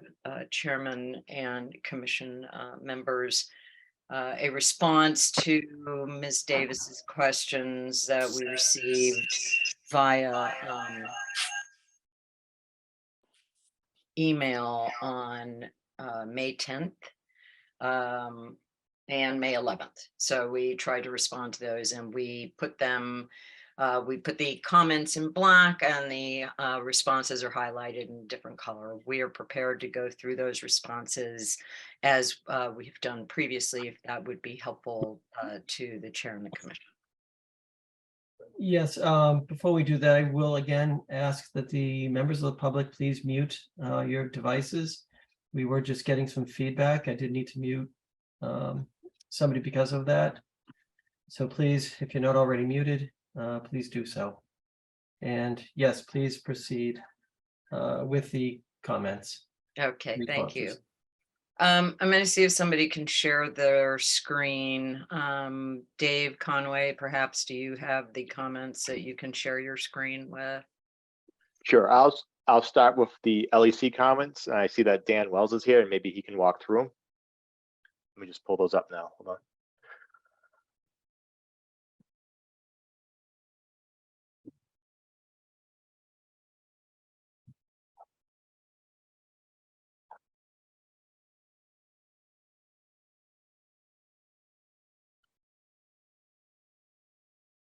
All right, Dan, do you want to walk us through these? Or Andrea, I'm not sure if she's on. Yeah, I'm here too. I don't know if Andrea. you can hear me. Yep. So in response to BSC groups, Matt Burns's comments, mostly related to mitigation opportunities as it buffer zone improvements that could offset some of the work that's occurring within buffer zone, in particular, you know, in this case, down by wetland 1, 3. We have updated, looked at other areas of the site that we could provide additional invasive species management. One area in particular is we've previously conveyed in the northeast portion of the site that is within buffer zone to wetland BVW 8, as well as the riverfront area. Dan did an on the ground assessment of the invasive species out there.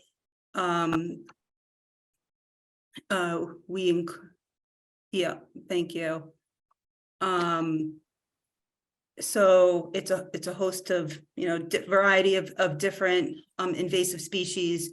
So we were going to go in, do selective management, not chemical treatment, removal by handheld shovels, you know, handheld equipment to selectively remove, and then provided a planting plan to introduce native species.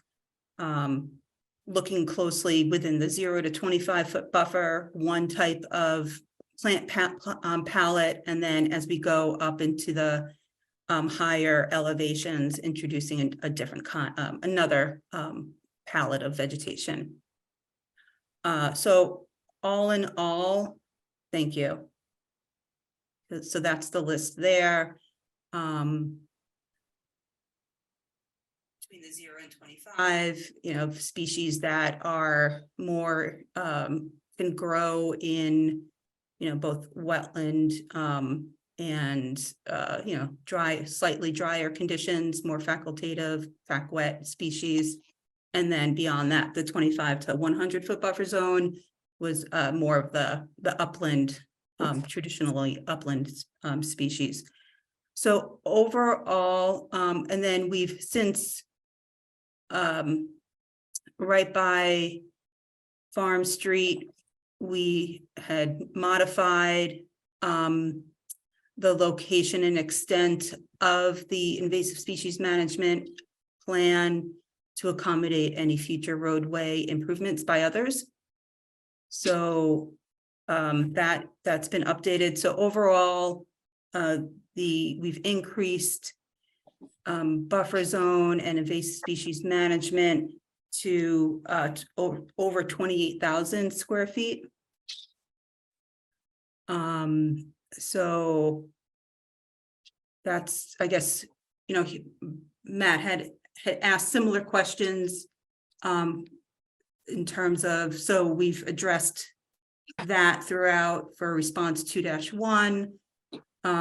Similar question, we've modified the area by Farm Street, so that addresses response number 2-2.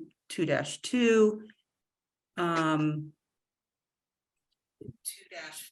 we've looked into and included additional invasive species management in the northeast portion of the site, so that addresses 2-3.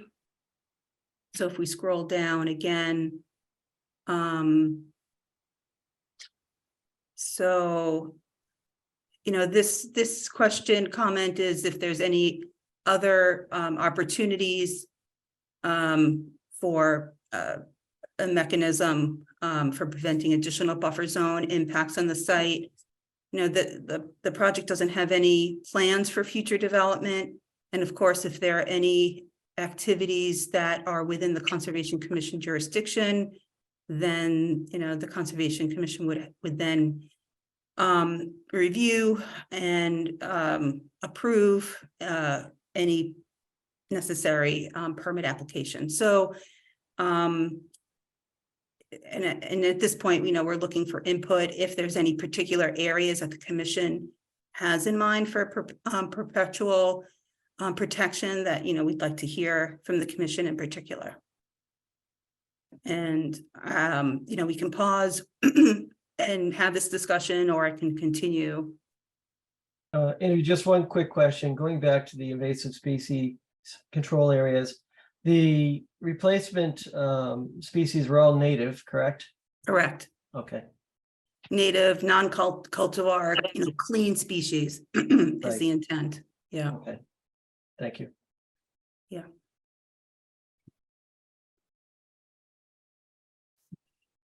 So if there aren't any questions or comments on this, we can, I guess, keep going to number 5. Yes, please. Yeah. Matt had inquired if there are other opportunities on site for, I guess, to restore any wetland impacts that might have happened during the original construction of the school. You know, that DEP in January issued a certificate of compliance.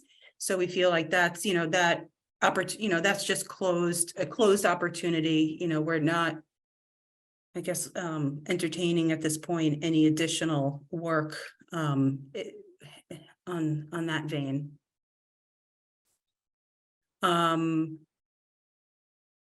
see. And then this is a comment related to wetland 6, where there was an outfall that was taking drainage surface from the hillside. And then Nitch had clarified previously, but we put it in writing, the mechanism by which that that drainage will kind of bleed into subsurfacely and mostly infiltrate with the very small potential of anything bubbling over to the surface. So they're proposing a mini dry well within an area of former fill that was associated with the construction of the school. So the volume, the size of the dry well, the anticipated volume coming off of that area will largely infiltrate. And in the 100-year event, you know, there could be some water that bleeds to the surface, but it's at a volume that that's not erosive. Could we see that location on the drawing, please? Sure. Paige will bring that up on her screen.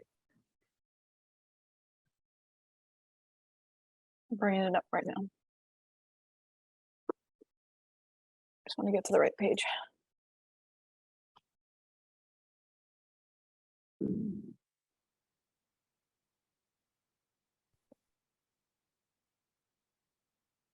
Can everyone see my screen?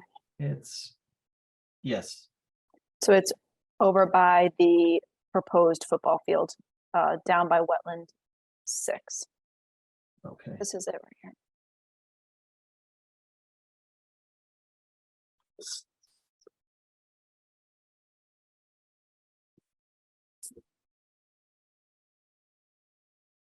All right, so could you walk us through that, I guess that comment again as it relates directly to the drawing? Paige, do you want to describe that, or do you want me to? Sure. So this is a wooded hillside up here. And any water that runs down this wooded vegetated hillside will be collected in a perforated pipe and stone. And this perforated pipe will partially infiltrate, but what doesn't get infiltrated will run through this pipe and down to this mini dry well, which is basically a hollow structure that is perforated, and it's surrounded by crushed stone on the bottom and crushed stone on the sides. So in the smaller storm events, the water will be infiltrated both in the perforated pipe and in the mini dry well. And then in the larger storm events, when the dry well fills up more quickly than the water can infiltrate into the ground, the dry well will bubble up over the top and flow down to wetland series 6. And because this is only picking up water from the woods, there won't be any parking lot or contaminated runoff that would enter into this pipe. And we checked the capacity or the rates, and they're not erosive, even in larger storm events. And is that where the water is going now in a larger storm event? Yes. And actually the reason we added this was to maintain the water balance of what was going to 6 previously. Okay. All right, thank you. Any questions on this, the commission? So we can pull up the. Okay. Andrea, could you go back to the comments, please? Yeah, I didn't bring them up. Is there? I could. I will pull them up, Andrea. I got it. Okay. And then I think we're gonna jump back to Paige real quick for the next one too. Mhm. Sorry, folks.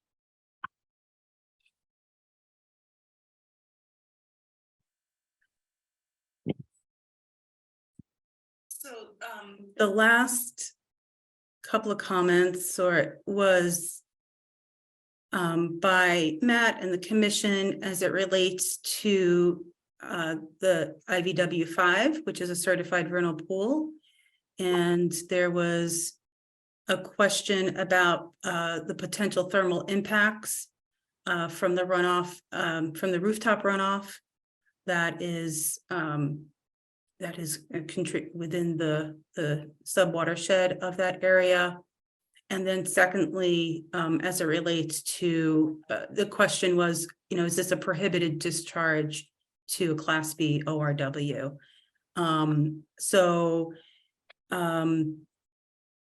Paige could touch on the nature of this outfall, but it is completely it's a subsurface level spreader. Rooftop runoff is collected and discharged to this subsurface perforated pipe with stone below and up to the surface to the finished grade. And in small storm events, the water will remain within the pipe and stone system and then infiltrate into the ground. And during the 100-year storm event, any water that leaves the level spreader will bubble up to the through and over the pipe at a non-erosive. This is my phone. Only up to less than an inch surface, and at a discharge rate that's non-erosive. Any questions on how that system operates, or if Paige needs to jump in and give a little bit more of a nuanced description of this? Yeah, if we could take a look at that. Also, I know there was some revisions to the plan regarding that location. Right. So previously it was on to the left of, or right at that where the cursor is now, not too far from the actual footprint of that wetland. Niche was able to shift it as far as possible without needing to do substantial earthwork to construct it.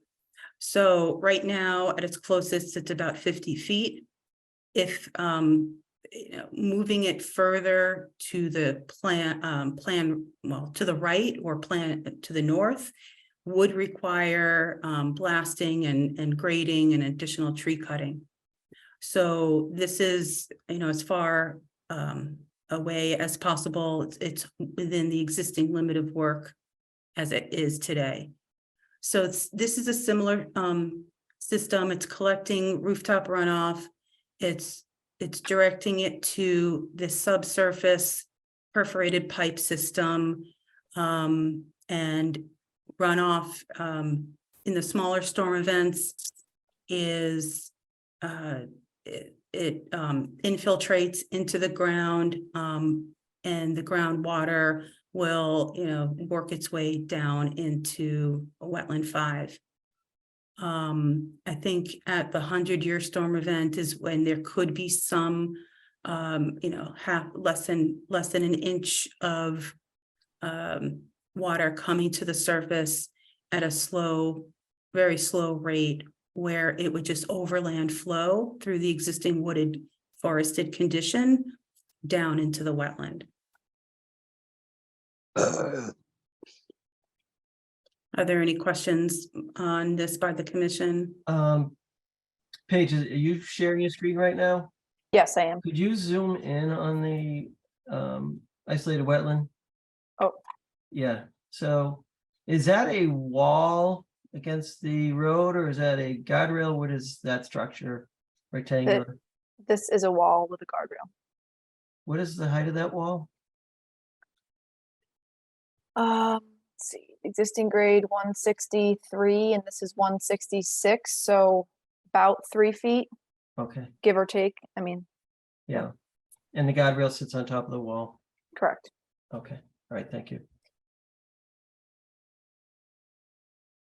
And then there was, I'm sorry, okay. go ahead. There was a question about whether this is considered a prohibited discharge to this wetland system. The Stormwater Management Handbook provides a definition of what a discharge is, and I could, let's see, bring that up. So, um,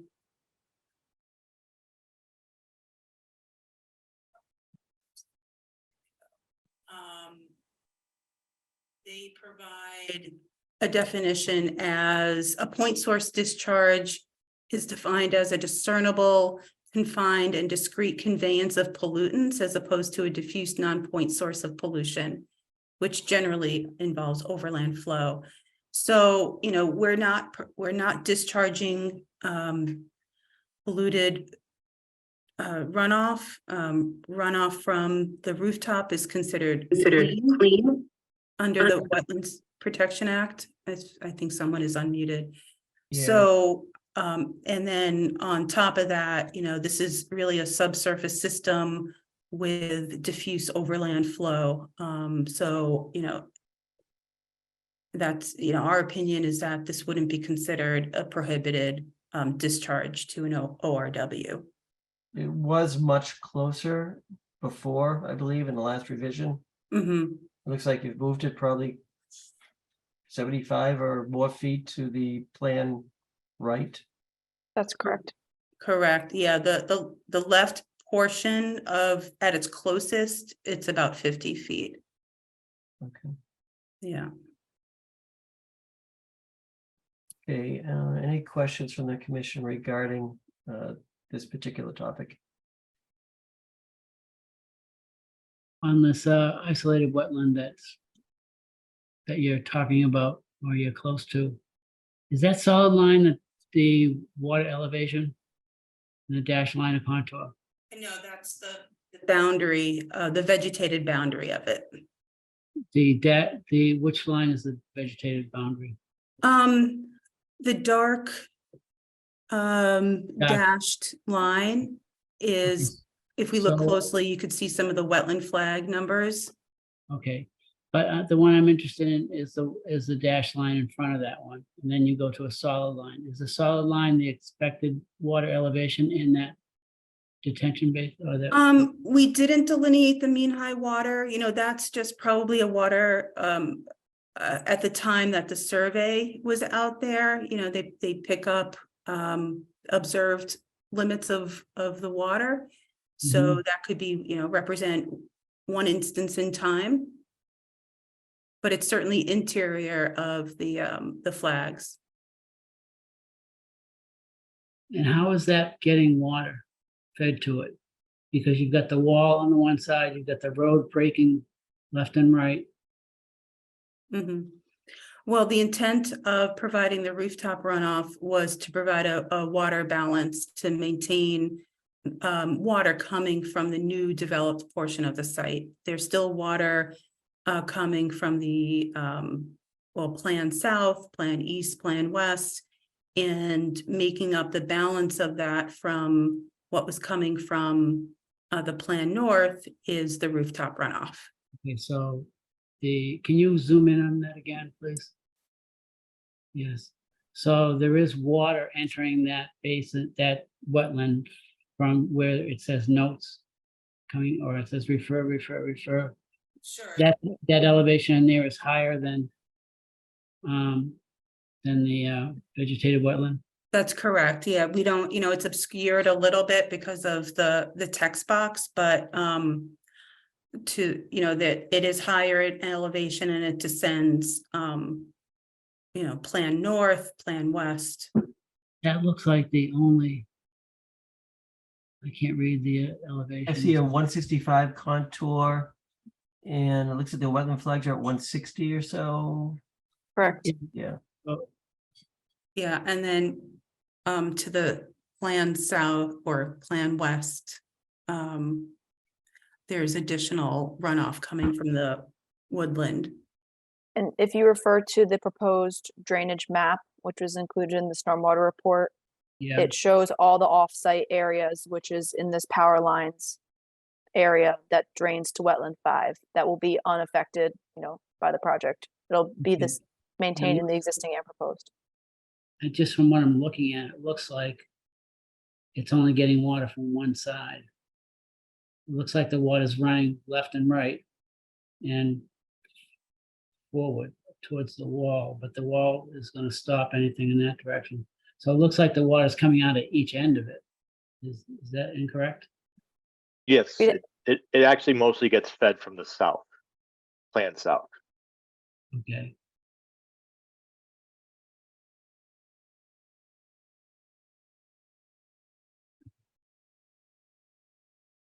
If there are no other questions on that, we can just segue into the question about potential thermal impacts. We described that the rooftop is white, which is close to, ambient temperature. It's pretty reflective. Don't anticipate it heating up past, beyond what the ambient temperature is. That water is conveyed through the pipe system. It then discharges into the perforated subsurface system, and then largely infiltrates. And then any water that after the first flush, which is generally warmer and is infiltrated, that water from, say, the 100-year storm would trickle overland flow through the forested, leaves and vegetative cover, and that's going to be pretty cool as well. So we don't anticipate any thermal impacts. On top of that, the summertime is when we would expect to see the higher temperatures, which is outside the vernal pool season. So, we don't anticipate it impacting any of the biological activity associated with that vernal pool. So, that's one layer of that conversation. Any other comments on that or questions? Any other questions or comments from the commission regarding that? Okay. Anybody from the commission?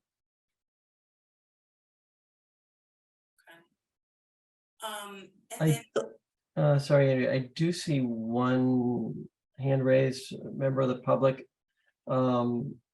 Is this question directly related to what we just talked about? Carol? Yes, it's basically directed towards the comments on the 100-year storms, where there's been proof over the last 5 years that the classic 100-year storms are actually occurring at a higher rate, and not, so it's really not, they're reclassifying the 100-year. Yes, that is correct. Storm frequency and intensity has increased over the last 100 years or so. Right, and also I attended a green business event that had leaders of the meat industry, leaders of soy industry, and there's the Healthy Soils Act that was passed in Massachusetts under the Economic Development Bill. There's a huge shift in the Farm Bill that's going to be going towards regenerative landscaping.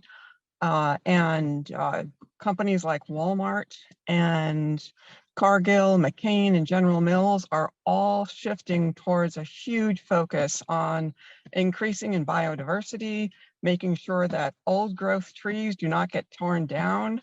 And there's going to be a huge amount of jobs in this arena. So I'm really glad to hear that you guys are addressing a lot of the concerns that people have made, and you are shifting it. I hope it's enough so that this location can actually be part of a positive education towards proper land management, which is right around the corner of, I'm from the business and investment world, and there's tons of money going into funding jobs in this arena. So the whole wetlands and land management is huge with the whole carbon trading and the carbon credits. So just, I applaud going in this direction to affect that, but also the irony is I really haven't heard any real emphasis on the school embracing this more. I mean, the whole like farm to table chefs and the whole local, food. So there's incredible opportunity for the students from the school to really have a new increased opportunity in the whole land management that's coming out. Mr. Chair, Thank point of you. order, please, Mr. Chair. I Yes. think that it would be, if we're going to get through this, the public comments should perhaps wait until we get through these documents, because that was not tailored to the discussion really at all. While it's welcome and there's plenty of information about what the school is providing that's been filed and has been part of the record in this case for an awfully long time, I just think from an expediency point of view, it might behoove everyone to have the public comments at the end rather than after each individual. Yeah, thank you. Thank you. All right, thank you, Carol, also for the points. Well taken. Andrea. Yes. The last comment from the Conservation Commission was as it relates to how the project protects the interests of the act and mitigates for adverse impacts to the adjacent wetlands. So in the comment letter, I summarized all the project elements that have since been project has incorporated from the start, has the revisions that have made since the start of the project. So, I just want to recap, there are, let's see, pretty much 8 or 9 major elements of the project that, Steve Conway has provided the summary in some form or fashion before, but I thought it would be good to reiterate that as well. So the project has been, initially the project proposed direct impacts to BVW1, BVW3. That has since been relocated to avoid all BVW impacts. And except for some select drainage outfall level spreader locations, all the work has been pulled to a minimum of 25 feet away from the wetlands. And in general, that 25-foot buffer zone is forested, and in select areas is actually quite dense with a white pine overstory and understory coverage. We previously prepared the buffer zone and resource area impact evaluation back in January. It hasn't been updated to reflect some of the additional modifications to the project, but I'll summarize that a little bit below. The limit of work has been kept as tight as possible. And the project has incorporated retaining walls, head walls where feasible, so as to not do kind of universal slope grading down to the wetland line. So that's preserved a lot of the buffer as well. We've made provisions for safe wildlife passage and maintained hydrologic conditions to the site with 2 wildlife and culvert crossings and culverts, and implementation of animal barriers along the driveway, and a commitment to its ongoing maintenance and inspection. The site lighting has been designed to protect the adjacent wetland resource areas and wildlife, and that's provided on the site photometric plan, and that specifies fixtures that are dark sky compliant, and that these fixtures are downward facing, they are equipped with shields, are appropriately spaced, and they have a color temperature of no more than 3000 Kelvin, which is recommended by the International Dark Sky Association. The stormwater management plan has been updated, reviewed by BSC Group, by the Town of Wakefield Engineering Department, and that was reviewed in detail at the last meeting. We've removed program elements from within the buffer zone, which is that maintenance building up by wetland 3. That accounted for a reduction of 8,300 square feet of development, and then a total of 15,000 square feet of contributing impervious area where stormwater runoff would have ordinarily gone to. So that's a reduction. Developed a site-specific stormwater management plan consistent with MassDOT's reduced salt policy. And as I described earlier, where we have a comprehensive mitigative measures plan that incorporates invasive species management and buffer zone and riverfront area restoration. And also,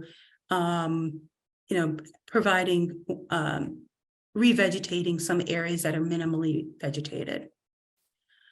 And then implementing a comprehensive construction level and sedimentation control plan that's designed in accordance with the Stormwater Management Handbook, and then and under the requirements of the NIPD's construction general permit through the SWIP.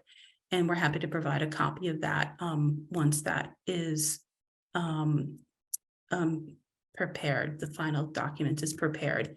So all of these measures are have been implemented to improve, protect the current functions and values of the adjacent wetlands. So we feel like we've done a comprehensive effort, and all of these are contribute to the protection of the interests of the Act. That was pretty much the summary of that letter. I know it went into great detail. I'm happy to answer questions by the commission, or we can continue on with the other elements of the project. Does the commission have any additional questions about what we just covered?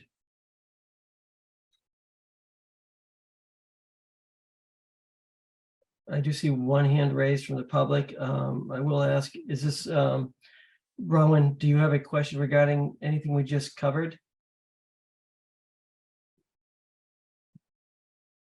Bronwyn?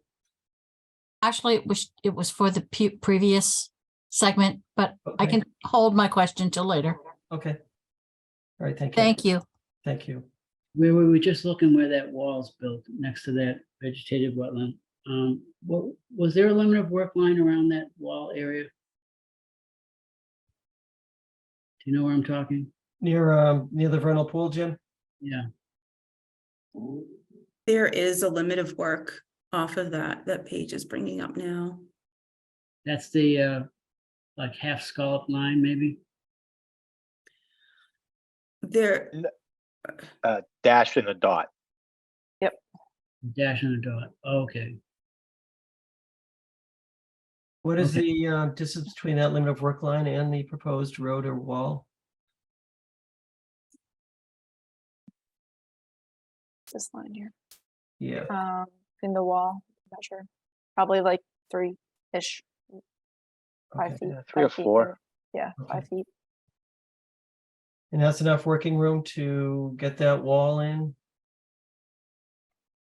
Yeah, it's not very high. And that's to the back. That's to the back side. Sorry, this happens when we try to measure.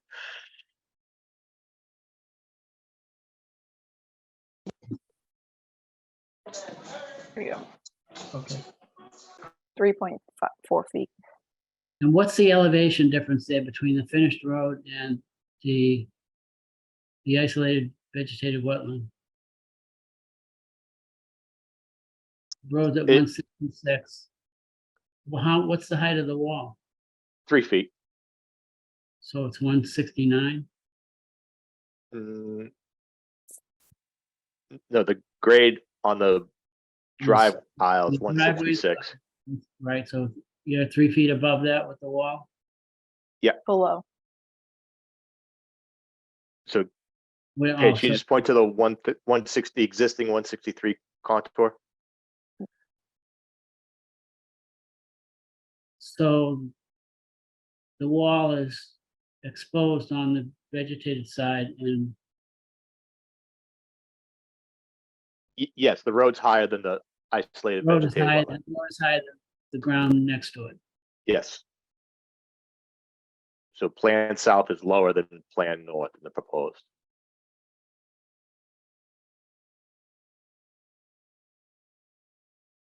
Okay. And so, and it's 160 around the perimeter of the wetland. About, right? Like the like that, the dashed line inside is about 160, and then the contours beyond the wetland are about like 163 at the wall. That 3+ feet between the limit of work line and the wall, is that riprap or like a rock slope, or what is that being proposed as? Existing grade. Okay. So So it's just existing grade. restored. All right, just.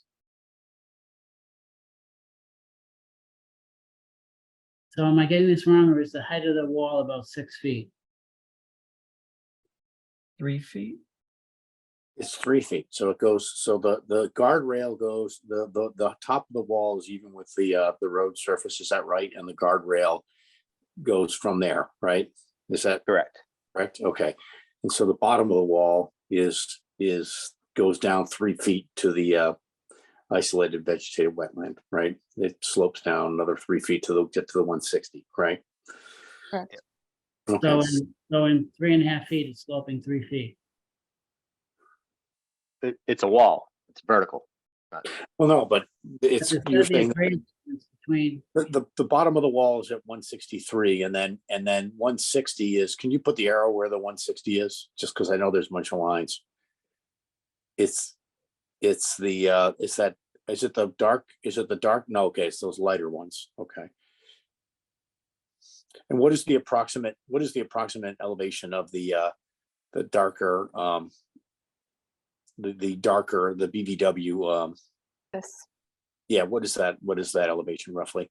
approximately 161, because the 161 contour is right here. The 163 is the bottom of the wall, then it goes down to 161, which is at the which is that dark line, and then it goes down another foot to get to the edge of the wetland, or the whatever you call it, the Edge of the water.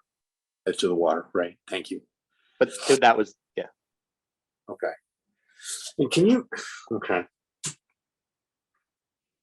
Got it.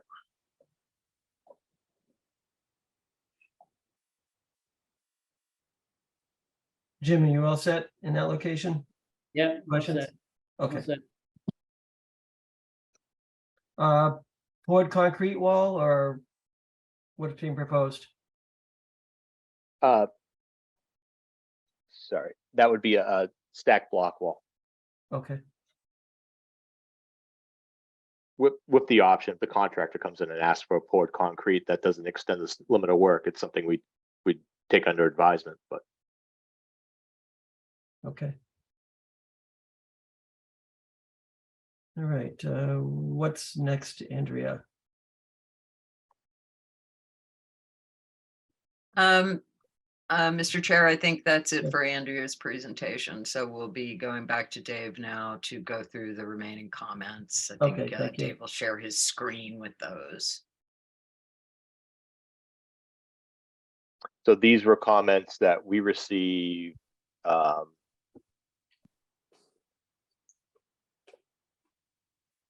last week, I believe Wednesday or Thursday, and we responded to them on Friday, mostly pertaining to salt management.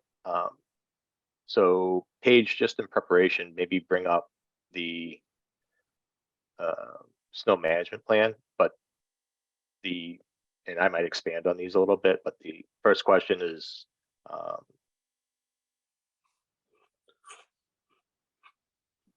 basically a question about, or a statement saying that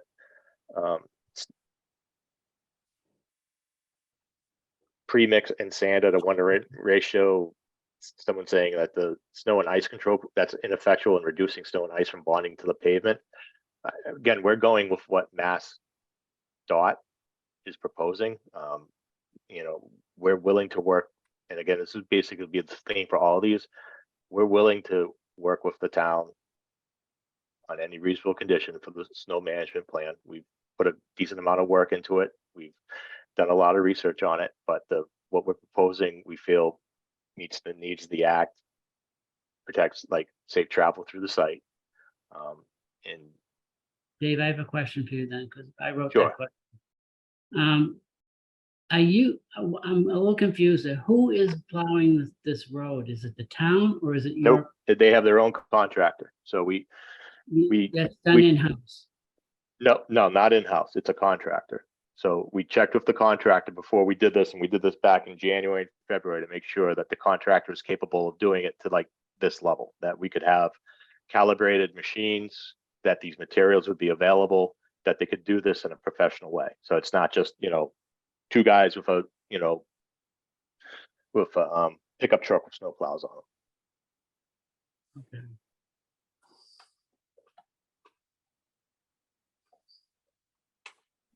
Okay. Okay. The other thing that I'm concerned about is that the level, and it's in one of the other questions anyways, but at what point, if we were to get chloride or salt or whatever into the water, what is the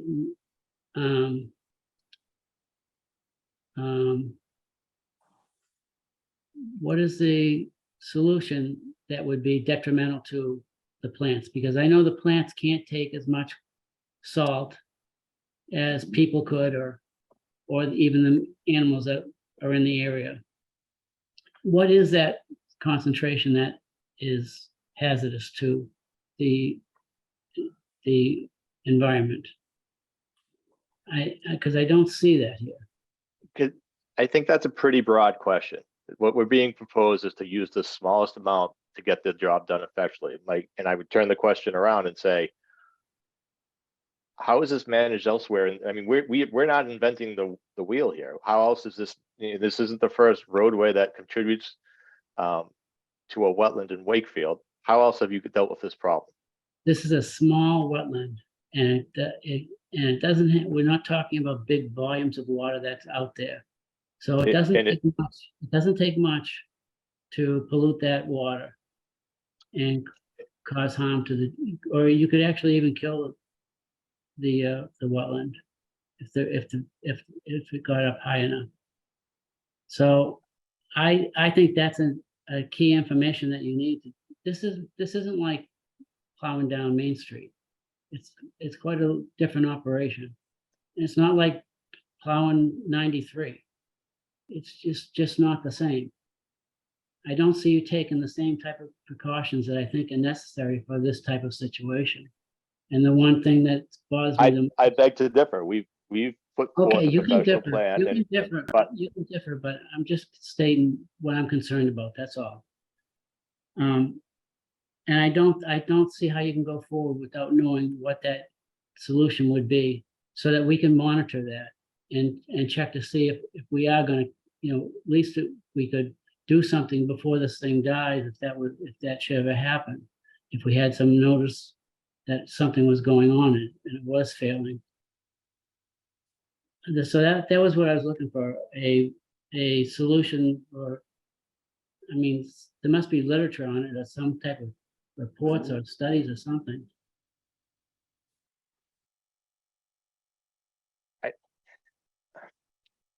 From If I what we may, can find. if I may, Mr. Chair, this is Julie Barry. I just would like to point out that these are summaries of answers that are based on all sorts of information, including what Dave was alluding to when he first started talking about these specific comments, specifically the snow management plan. There isn't anything being left to chance here. We're doing what we need to in order to comply with the guidelines that are issued now. And that includes also being able to introduce new products that are even safer for the environment. So nobody's trying to get away with anything here. There's very detailed information in the snow management plan that was developed with the DPW within MassDOT guidelines that are drinking water guidelines. And those are the standards for what we're dealing with. So I'd suggest that the information that you're looking for is within the snow management plan with respect. Yeah, I Julie, mean, Jim is bringing you up a wanna- concern, the wetlands here and the vernal pools are different than potentially drinking water standards. And there is some unknown here, so, I mean, I think it's a valid concern, and I do understand your point. Jim, anything else on that?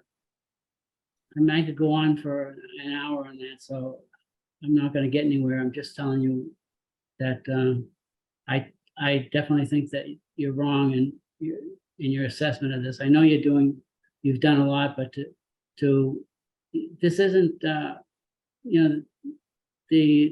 report from the DOT is, yeah, they're talking about whether it's a salty taste for people who have wells that, and the salt has gotten into the wells. It's not the same. It's just the plants are more apt to be destroyed. I mean, can't Andrea talk to this at all? It's right up her alley, I would think, at least. I mean, you we know, know, how to yeah, I protect mean, to Jim's comment, I mean, we see, when the streets get salted, during pre-storm and all that, in the town, we see the grass adjacent to the sidewalks burned out as a result of that salt on the roads. Now, it may be certainly higher concentration, but I mean, it's a valid point that the wetland species may not be as tolerant to salt or these other products. Look, I've been doing this almost exact work for 30 years. I've been involved in almost 200 schools. And I know that sounds like it's exaggeration, but it is. I've been involved in over 200 school projects. I've never killed a wetlands because of like a salting plant. And Mr. we Sorry, go spent a ahead. good amount of time in research, and why there probably isn't a lot of data on it is it's probably not as big of a problem as we're making it out to be. Yeah, it is obviously a very sensitive area, so I mean, I do get the comment from Jim, but I guess we can move forward to the next comment.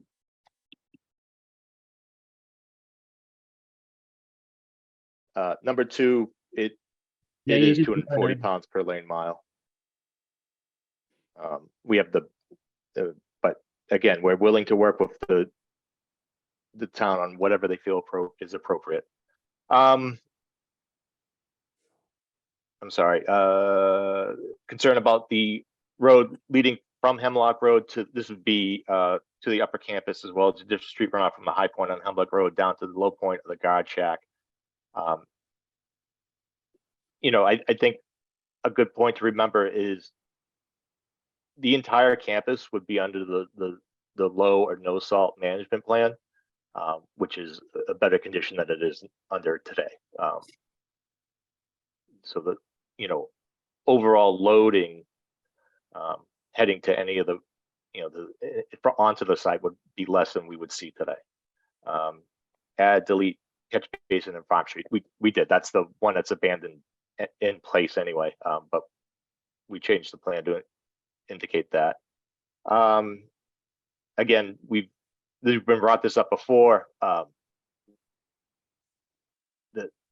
we'll work with you on whatever the program needs to be for the snow management plan, but would not interested in a monitoring program. There's other specifically wetland 1. Farm Street contributes to it now. Abutters have encroached onto the property. They contributed to it now. So we don't really control everything that goes into wetland 1. And we also don't see the need for it in total. This speaks to Jim's previous question. The application rates we're providing are, we're trusting on the experts that they get the job done for ice removal, but not harming wildlife and vegetation. This question in general, what happens if the design pollutes the water or kills the vegetation? The project is committed to replacing any vegetation, anything that gets proposed along the roadways that we plan. If it dies, it will be replaced. We don't see that happen. And we spoke to this question back in the fall. We don't see this happening.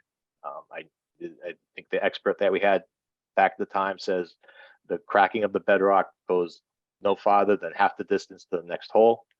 So we're not going to be opening up any sort of fissures and draining wetlands or redirecting flows or opening up some sort of portal to another dimension. It's blasting, even in the economic sense, is very localized to where the drill holes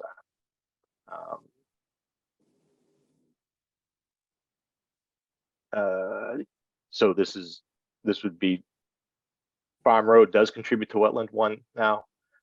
We're proposing to extend the erosion controls farther down Farm Street if the town will allow us. But at some point, when the town reconstructs Farm Street with the rotary, that will have a new stormwater system. That stormwater system will have to meet the stormwater management requirements as well. So that will see an upgrade. Again, the Farm Road improvements the town will be designing, they'll be the folks preparing the stormwater management plan for that. So I can't speak to what, I mean, I don't want to speak for Bill, but his intention is to capture the runoff from the roadway. We have taken into account water coming from offsite areas into our calculations. We've covered that in some detail in previous meetings. Is there an artificial turf proposed on the rooftop? No, but there's a small area that's a playground on the early childhood program. It's a rubberized surface, so I think it's similar to what you would see like at a newer playground. It's kind of a spongy material. Oh, that's what it says, and it's not a particularly large area. There's no rooftop garden or decking on top. I think someone might have been looking at the roof plans. It might be like kind of designated kind of pathways or something, but it's just for maintenance. It's not, there's no green roof or there's no deck up there. And there's walking pads, probably for maintenance. What is resilient track surface? That's a rubberized running surface. So I'm not sure if your current, I would imagine your current high school track has something similar. Now, if you're interested in what it is, but it's just a basically rubberized exterior surface so people don't blow out their knees when they're running. Is a turf field lined? We included a section on this, so just so folks can see, but I'm taking the question as, is it lined with some sort of impervious barrier, but it isn't. There's a filter fabric layer that basically separates some of the courses, but it's if we were to work down, it's carpeting with infill, screened. Sorry, wrong section. This is if it ends up being artificial surface field. So it's carpeting, compacted drainage layer, another layer of stone, and then separating from existing subgrade would just be a geotextile fabric. But the grass fields are basically this layer, which is amended topsoil, a sand layer for drainage, and then subgrade. And that was the extent of the additional questions we sent in responses to late last week. Hey, Dave, that question regarding that playground area on top of the roof with the rubberized surface. So is that a solid rubber surface, or is that like a loose, like you'll see at a playground, almost like a rubberized? No, it's mulch. No, it's a resilient solid play surface. Okay. It's spongy, and it actually, the water will go right through it, and then it would just basically go through like to like the roof drains. Okay. So it's not pieces. It's a solid. It's a solid. Okay, thank you.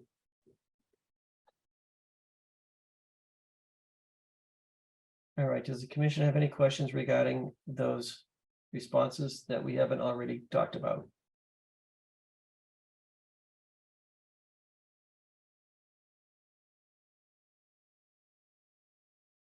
Does the commission have any other questions at this point?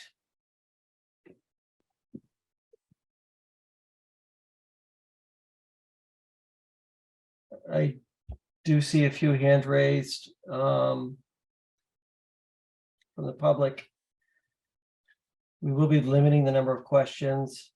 We would like to keep these questions related to the topics that we have talked about. And I see a number of other hands coming up now. The first, I believe the first one I saw, I don't see a name, it just says iPhone 2. Please state your name and address and direct your questions towards the commission. I'm not sure who that is, iPhone 2. Hi, yes, hi. My name is Constantina Sideris. I live on Melvin Street in Wakefield. Yes. I apologize. I thought that my name was on there. Hi, Mr. Chairman. I just wanted to make a comment in regards to what Mr. Conway said about his experience, his 30-year experience.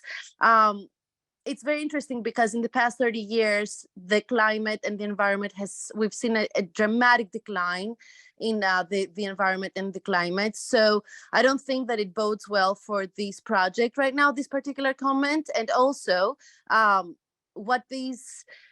it's neither here nor there because we are facing a whole other ball game at the moment, and it's not the same as it was 30 years ago. So that's just what my comment was, and I thank you very much. All right, thank you. Again, I'm not sure of the sequence, but KJ, would you like to ask your question or make a comment? Yes, thank you. I'm Karen Johnson from Malden. I wanted to ask David Conway about his comments. He said that he's been involved in 200 projects, 200 schools, and he's never killed a wetland with salting. But I want to know how many of those projects have a road by wetlands with a 0 to 25-foot buffer, because that is the issue, isn't it? There's not enough buffer. And then he said that the wetland series 1, they're not going to discuss the salting. It's already getting salt because of from Farm Street, which it would be definitely that end by Farm Street. And then abutters are adding, impacting the wetland, but they wouldn't be impacting the wetland with salt, maybe Coke cans and plant pots, but not salt, right? So the question specifically Well, he for said David. he had done a couple of hundred school projects by wetlands. How many of them had a 0 to 25-foot buffer? David, do you Is that know? common practice? Is that common practice? I think let's let David answer the question if he can. I'm not sure if he can answer that or not specifically. Well, it should be answered. But David, have you Yes, a good number have had have had improvements very close to wetlands. Okay, thank you. Improvements, okay. And I don't know what your suggestion was about abutters and salting. How would the butters salting the wetlands?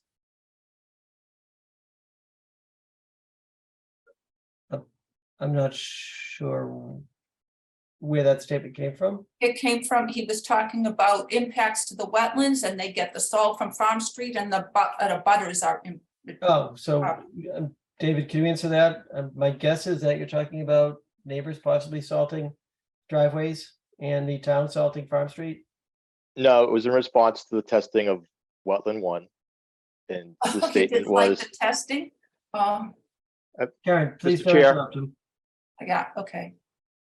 I will, just a warning, I will need to mute anybody who interrupts or is disruptive in any way. Yeah, thank you. so the statement, which was about 10 minutes ago, was in relation to the testing of wetland 1. The project does not want to do it because we're not the only people contributing to wetland 1. Farm Road contributes water to wetland 1, and so do abutters. Thank you. I guess I'm just gonna kind of go in order here. I see Doug Heath, I think I see your hand raised, or Allison. Yes, hi, Bob. Thank you very much for the opportunity to speak. My name is Douglas Heath in Wakefield, Massachusetts. This is in response to Jim Luciani's and your own concerns regarding salt impacts to these wetlands. I must emphasize, as I have repeatedly in past memos, that if this project goes forward, these wetlands will be destroyed during that first winter. The surface water guidelines, surface water quality guidelines for Clean Water Act and Massachusetts are 230 milligrams per liter for the chronic level and 860 milligrams per liter for the acute. So this will be done quite often and frequently as a result of using de-icing compounds on the access road as well as the parking lots. There is no way that a minimum amount of salt can be applied to maintain public safety and ensure the integrity and safety and quality of the wetlands in this project. And as I have to emphasize that over and over again, and hope the commission will take. Bob, can I just interrupt? Can you hear him? I needed to raise the volume, but I can. So, sorry, Doug. Okay, I apologize. But thank you very much, Chairman, and I appreciate your concerns on this issue. Thank you for your input. Paul Rubicki, I'm going to take you next. Thank you, Paul Rubicki, 152 Park Road, Wakefield, Mass. I have a question for Dave Conway. I'm asking, why are we not specifying the wavelength of the lighting? It says it's going to be international dark sky compliant. A waste of time, a waste of money. You're next to the Square One Mall. You're in a metro area. Nobody's going to be looking at the sky. What we're talking about is stuff that's wildlife friendly, 560 nanometers or longer wavelength. I previously mentioned wildlife friendly lighting is what's needed. Really not looking at impairing the sky over Boston. So you missed the boat entirely, in my opinion, specifying the 3000 Kelvin, because that's helpful, but it doesn't tell you that it's certified wildlife friendly lighting. That's what we need at this site because there's a lot of wildlife that's going to be impacted and destroyed. So we want to give the remaining wildlife a chance with wildlife friendly lighting and not dark sky lighting, which is what you guys are talking about. Thank you very much. Okay, thank you. Bronwyn, your hand is raised. Yes, Bronwyn Delavolpe, 8 Cyrus Street. I have to agree completely, and that was one of my my questions was about the lighting plan. That night dark skies compliant is not what's needed here. It's a false flag. You need wildlife safe lighting, which is an entirely different program. Also, unless a new lighting plan has been offered, the lighting plan that I saw is utterly incomplete and unacceptable. There's no height of poles. It should be showing specific illustrations of the fixtures that are going to be used, the shields that are going to be used, the placement for all the poles. So I'm going to ask you, Mr. Chairman, to please require that a comprehensive lighting plan, including the nanometers and all of the other parameters for wildlife safe lighting, be offered by the proponent. That's extraordinarily important. And again, please do review that lighting plan because it is incomplete. Regarding the perforated pipe with the stones below it, what is that pipe made out of?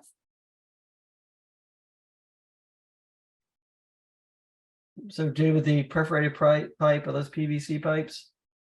Correct. That's PVC? Yes. Okay, so I'm sure that you are very familiar with the PFAS and the forever chemicals. That if water is sitting in these pipes for any length of time, these chemicals are leaching into the water. So if these chemicals are leaching into the water, they're going into the wetlands. So this is not okay. This is truly unacceptable. There has to be another material that's less toxic. And I think some of your other holding tanks are also PVC lined with perforated piping, and a lot of that water is going to be sitting there for a period of time. And you really, really need, Mr. Chairman, to take a very heavy look at that regarding the PFAS, because those are forever chemicals that do not go away. And they're highly, highly toxic. Okay, I thought there was an agreement that there were going to be no salts used here. Is that, am I misunderstanding? Go ahead, Jim. Jim, were you going to say something? No, I'm gonna say Oh. So there is a, that. Dave was gonna say something. oh, sorry. David, were you going to say something? Just this, again, the snow management plan is listed, so there's limited salt use areas. But and then there's there, so it's really salt use, I think, but sand use is limited, salt use is minimized, and then there's other proposed de-icing to propose as well. But again, the project is willing to, if someone can offer us a. Okay, because it was my understanding that no salts were going to be used, at least on the driveway. Mr. Chair, if I may, point of Access order, on the if I access might. road. Hang on, Julie. Thank you. I don't know that we totally clarified that. I do recall having a comment that we could condition the location of chloride-based de-icers. I don't recall specifically if there was an agreement that there'd be no chloride-based de-icers on the driveway or not. David, would you like to comment or refresh my memory on that? So frankly, the project was comfortable not using salt, and the DPW and the town engineer did not want us to remove it from the plan. So we left it in the plan. You So left salt in the plan? It is specified in some locations at the campus of the school, I believe. It's not specified in some other locations. If you look at the snow management plan. Okay, Mr. Chairman, may I respectfully ask the Conservation Commission to take a look at that, and in the orders of condition to be explicit and very specific as to where these things can be used. And my last question is regarding this is what is that the monitoring system that's in place to ensure the impact, particularly on the vernal pool? And who is doing the monitoring? I think we talked about that when we went through the responses, that there isn't a proposed monitoring plan currently. May I ask why not? The applicant is not agreeing to a ongoing monitoring plan. Okay, and then my follow-up question would be then, how is this commission or anyone else supposed to ensure that everything is going as planned? I think we talked about our concerns with that already. Did you come to a conclusion, Mr. Chairman? Did you hear a conclusion? I didn't hear a conclusion. I'm sorry if I missed it. We have concern about that ourselves. Okay. Mr. Thank you Chair, if very I much. may, point of order, I believe that we thought that these comments were going to be limited, and there is a detailed snow management plan.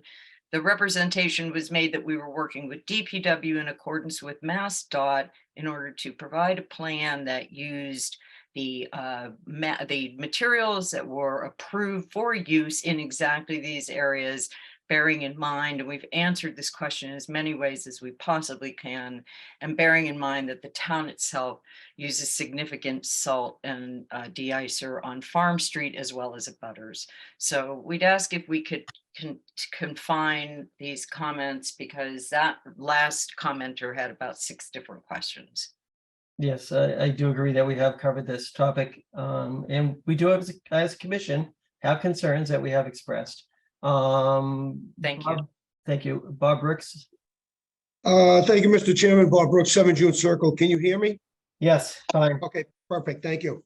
I'll try to be brief as I can, eliminate some of this information, but my first question to the Conservation Committee, and a comment, that I've been to all the Conservation Committees meetings since February of 2021.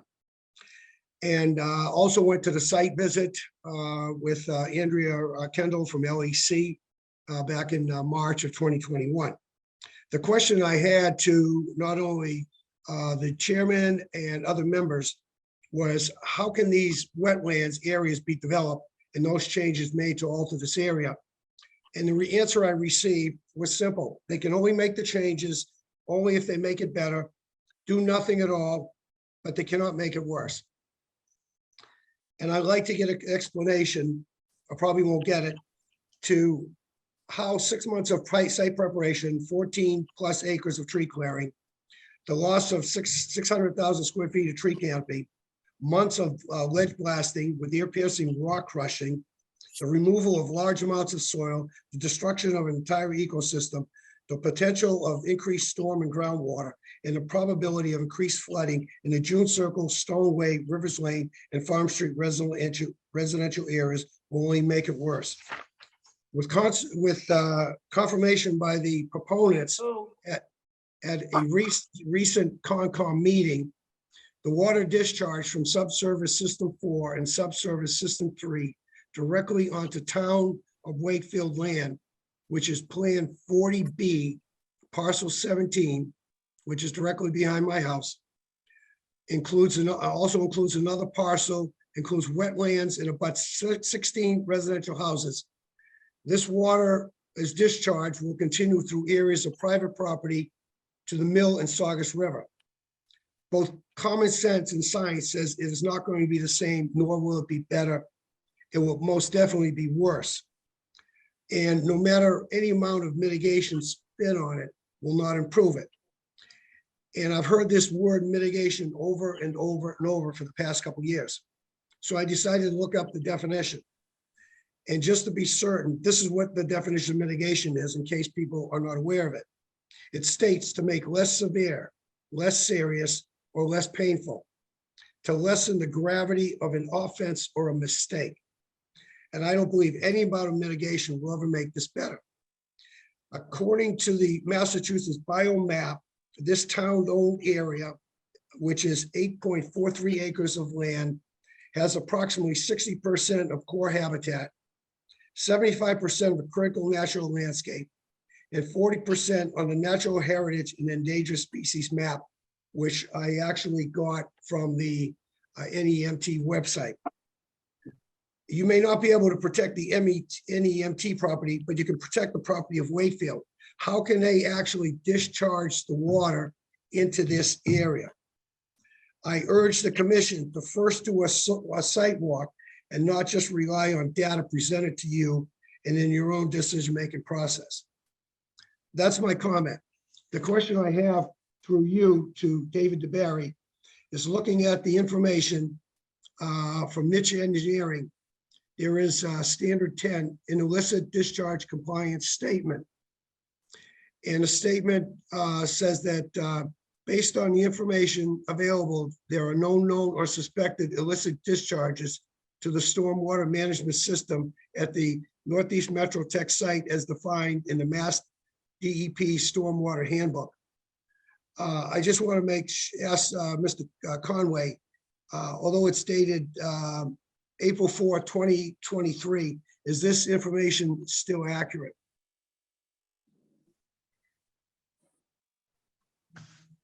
So can you just restate that question? There's a lot of Right, information in there.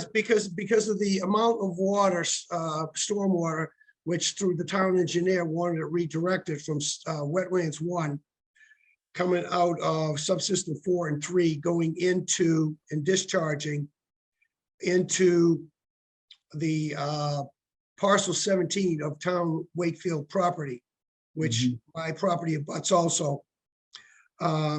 Is this still accurate, the statement that Dave Conway signed, that there will be no illicit discharges to stormwater management system are prohibited, and there's no illicit discharges?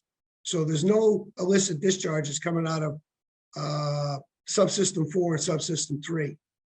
Mr. Chair, if I may, I would like to interject here. Mr. Conway is not on the witness stand here. Documents that have been signed as certified have been certified. Bob has been the beneficiary of significant time of this commission and the town's engineering department that has visited his premises and discussed all of these details, which are all available in the materials that were filed. I noticed that Bob was reading, and perhaps he could file his comments with the commission, and that would save some time. But all of these things have been addressed, and anyone who has certified something has certified it. He is not on the stand tonight. So I guess let me interject here.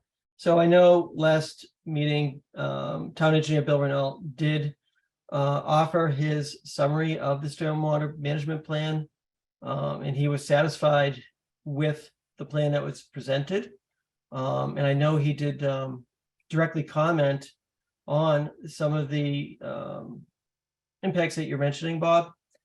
So I'm going to leave it at that the town engineer responded to that directly, and he had no further requests or asks for information. Thank you. Mr. Chairman? Yes. Yes, I'm familiar with the town engineer because he was actually over at the area looking at it, but that was before that there was a change of a discharge from 3 and 4 going into the area. His comments were 2 weeks ago. Okay. No, but he was over, I believe it was 6 weeks ago, he was over at the property at my house and the resident's house and actually looked at the area. Right, and he was on record 2 weeks ago stating that he was satisfied with the plan as presented, with the changes that he had worked with the applicant and with, others. So he's satisfied with the water going into that area? I'm not specifically answering that question, but Bill did say specifically he was satisfied with the plan as presented. I can't speak for him and the specifics as to the entire plan. It's a very complicated plan, but he did say he had no further concerns or comments. Okay. All right. Thank you, Mr. Chairman. Right. Thank you.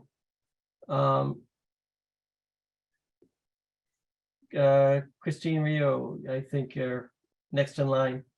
Okay, thank you very much. Christine Rio, Woodland Road, Wakefield. And I mean, I have a number of concerns, mainly around the extent and magnitude that the project will alter these resource areas. And I believe there's a number of ways in which alteration is going to take place, and those are all very pertinent to the Wetlands Protection Act. And the project is going to change the hydrology of the entire area and multiple wetlands. And the pre-existing drainage characteristics and flow patterns and water budgets are just going to be altered. There's just no question about that. And the topography of the area is going to be drastically changed. Removal of trees and soil, replacing it with fill, changing the grades. The extensive blasting is of concern, and there's really been very little detail provided on the blasting. And I think there's an attempt to minimize the impacts that blasting will have on the wetlands. But and the water, the groundwater that will be liberated as a result of that blasting. And, reading through the geotech report, I see this quote, based on the groundwater levels encountered in our explorations, we anticipate that groundwater control procedures will be needed during removal of the subsoil and after rock blasting. We anticipate that significant quantities of water will be generated at the bottom of the rock excavation. Accordingly, we recommend that a groundwater control plan be designed and implemented that disposes of the groundwater by gravity. The contractor should be prepared to install multiple deep sump pumps to maintain a dry subgrade. Now, this is groundwater that will be liberated as a result of blasting with these ammonium nitrate chemicals that in the early blasting plan that we saw, the safety data sheet state, avoid release to the environment. Material is hazardous to the aquatic environment. Keep out of sewers and waterways, harmful to aquatic life with long-lasting effects. So there is no question there's going to be a lot of groundwater that's going to have to be dealt with, and that's going to be flowing around the site as a result of blasting. It's not going to be just like inserting a toothpick, in a cake. It's going to be a giant operation. So I just want to put that out there as a reality check on the extent of alteration that's going to occur and impact the buffers and the wetlands. Thank you. Thank you, Christine. Yeah, blasting is certainly a concern of ours, and it is on all the projects that we review. Having experienced firsthand blasting damage to my own property, I do know that things don't always go exactly as planned. It's certainly a point well taken and something we are considering. Mr. Chairman, if I could please, this is Kevin. Yes, Kevin. Just to let you know that I updated the fire captain this morning with an up-to-date list of all the third-party inspections of the properties that were undertaken to date. We did add a few after the last meeting. We did some last-minute surveys at residents' request. So we have gone forward with a commitment that we made to this commission to do third-party inspections and videoing of area surrounding properties. Thank you.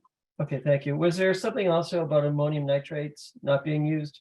So it's in our process. It's in the detailed plan that we had given before through a consultant that we had hired, and our site contract has been it is underway to be signed. Has been signed, but is underway. We're collecting all the pertinent documents needed for the contract. The contract will include main drilling and blasting. They are going to be our blasting contractor, one of the biggest and best in this whole area, and they will be filling out their permit with the Wakefield Fire Department and providing all the detailed requirements that they asked for. And I understand that there may be some outreach to the fire marshal's office too for assistance in reviewing this plan. So we have followed through on our first commitment to help protect the neighbors through third-party video and photography. And we have provided the information to the fire department as well. And we look forward to getting main drilling and blasting submitted. All right, thank you, Kevin. And just if I can add on to Kevin's comments, Sure. The materials supplied on the April 11th had the blasting materials Kevin referenced, and spilled ammonium nitrate and fuel oil mixture will not be used on this project. Right, I thought I did see that. All right, thank you, David, for clarifying that. Linda Ireland. Thank you, Mr. Chairman. Melrose, Nell Road. I just wanted to point out with respect to the blasting that I believe the town engineer recommended a review of the blasting plan by a geotechnical consultant in order to look at adverse impacts on groundwater flow. And that even though one component of ammonium nitrate chemistry may not be used, there in that complete list, there are many ammonium nitrate products. So concerns about both chemistry and disruption of groundwater flow, among other places near the vernal pool, and also blasting by Series 1 wetland. But my question was actually on the superseding order of conditions that was closed, but I believe the work was not done. And I think that entire area where the mitigation is happening is not native soil. I think that is actually fill, and that's one of the problems with the area. It's absolutely dense with invasive species, which is true, but it's also surrounded on the entire northern site by invasives. That's just almost not a habitat that will ever become a high quality habitat. You can't just put native species in there. I think that might have been what was being suggested about looking for mitigation closer to where the damage is being done, because there is a fair amount of invasive species in the southwest corner, where close to where some of the impacts are going to be, where the water is going to be directed, but not directly. But there could be much, I think, more effective impacts protecting what remains of the forest, as opposed to going someplace where it really is so degraded. I find it hard to believe that there's going to be any serious impact with respect to wildlife habitat. And my other comment was, I don't know if there's any consideration of the fact that we are in nesting season. There's currently nesting owls, with owls that can't fly, and many other birds of greater conservation concern who are on nests. So that was my comment. Thank you. Thank you, Linda. Yeah, to your original comment, there was fill in that lower area. Back in the 60s, there were a number of comments from the town at that time about that fill. So you are correct. And as far as owls, you know, I've heard more owls, I think, in the last few weeks than I've ever heard, and whippoorwills for that matter, in my own neighborhood. Unfortunately, the young ones can't fly yet, as well other nesting birds. So that does mean, it sounds like that I am correct, that you're trying to plant native species on fill, which in no way is comparable to the damage that's being done. So I don't consider that real mitigation. Okay, thank you. We have a few more hands raised. We will not be going back to anybody who has commented due to the time. Tricia Presley, I think you're next in order. Good evening. Hi, Tricia. I live over in Forest Street, the other side of Breakheart. And so I've heard a lot of detailed work that looks like it's been done, a lot of conversations about rebuilding in certain areas for the greenscape. I guess what feels like a very obvious question, why is this location the better choice for the environment as well as financially versus using cleared space that's already owned by the school when building the new school? For example, my hometown rebuilt their 50-year-old high school to make a new vocational school just a few years back. And they basically took a handful of fields that were behind the current standing building. They built the new school. And when that was done, they raised the one that was in front and just basically flipped. There was no additional clearing to be had. Nothing was tampered with. What was already done was done. They already knew exactly what was going to be happening to whether it was drainage or any of that. That was down in the Cape, so a very big environmental focus down there as well. So I guess I'm just curious, is what's the answer as to why are we doing this here? What is the advantage for anybody? Is it just a money grab? Is it throw the jobs around town? I don't really understand why we're choosing this location when we have a lot of cleared space for the Voc as it is. And we already use that road and we already have the fields and we could flip flop, because I know there was originally 3 choices to work with that were never allowed to be voted on by the people. So we want the new school for the kids. I think it would be great, but I don't understand why we're not using what we have and why the elevation has to be so extreme with this new location. It doesn't seem safe. It doesn't seem ADA compliant. There's a lot of variables. So if anybody can answer the why, I'd be curious if you can give me the truth. So we cannot answer that question. We are responsible for the project presented to us. And that's all that we can review. So that's not a question that we can answer. That would be probably the school committee, I guess, would be the proper party to ask. So clearly not in a green sense. I mean, so it sounds like not being able to answer it is kind of saying it doesn't make sense to build it here in an environmental sense, because there's so much damage clearly that's going to happen to the green space that's already been thriving there, instead of using a space that has actually been cleared. So we're responsible for the jurisdictional areas to the Wetlands Protection Act. Yeah. In the project as presented to us. So there are portions of this project that are not jurisdictional to us. we're reviewing those areas, with wetland resource areas that are under our jurisdiction and not the entire project necessarily. Mhm. But it's gonna be right on top. The project will be on top of that environmental space, allegedly. So either way, the destruction will happen when we don't need it to be. We could make a smarter choice, I guess it's the answer to my own question that nobody wants to or is allowed to say. That's Well, what I'm hearing. again, we can Yeah. only comment on the project before us.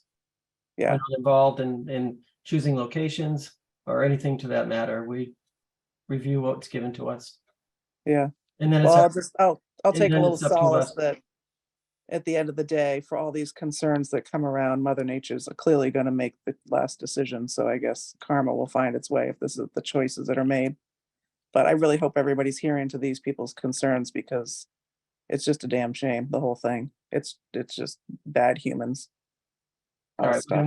we're gonna move on to the Yep. next question. Thank you. Yep. Joy, could you state your name and address, please? Joy? My name is Joy Pearson. I live in Malden. And I have some rather simple questions.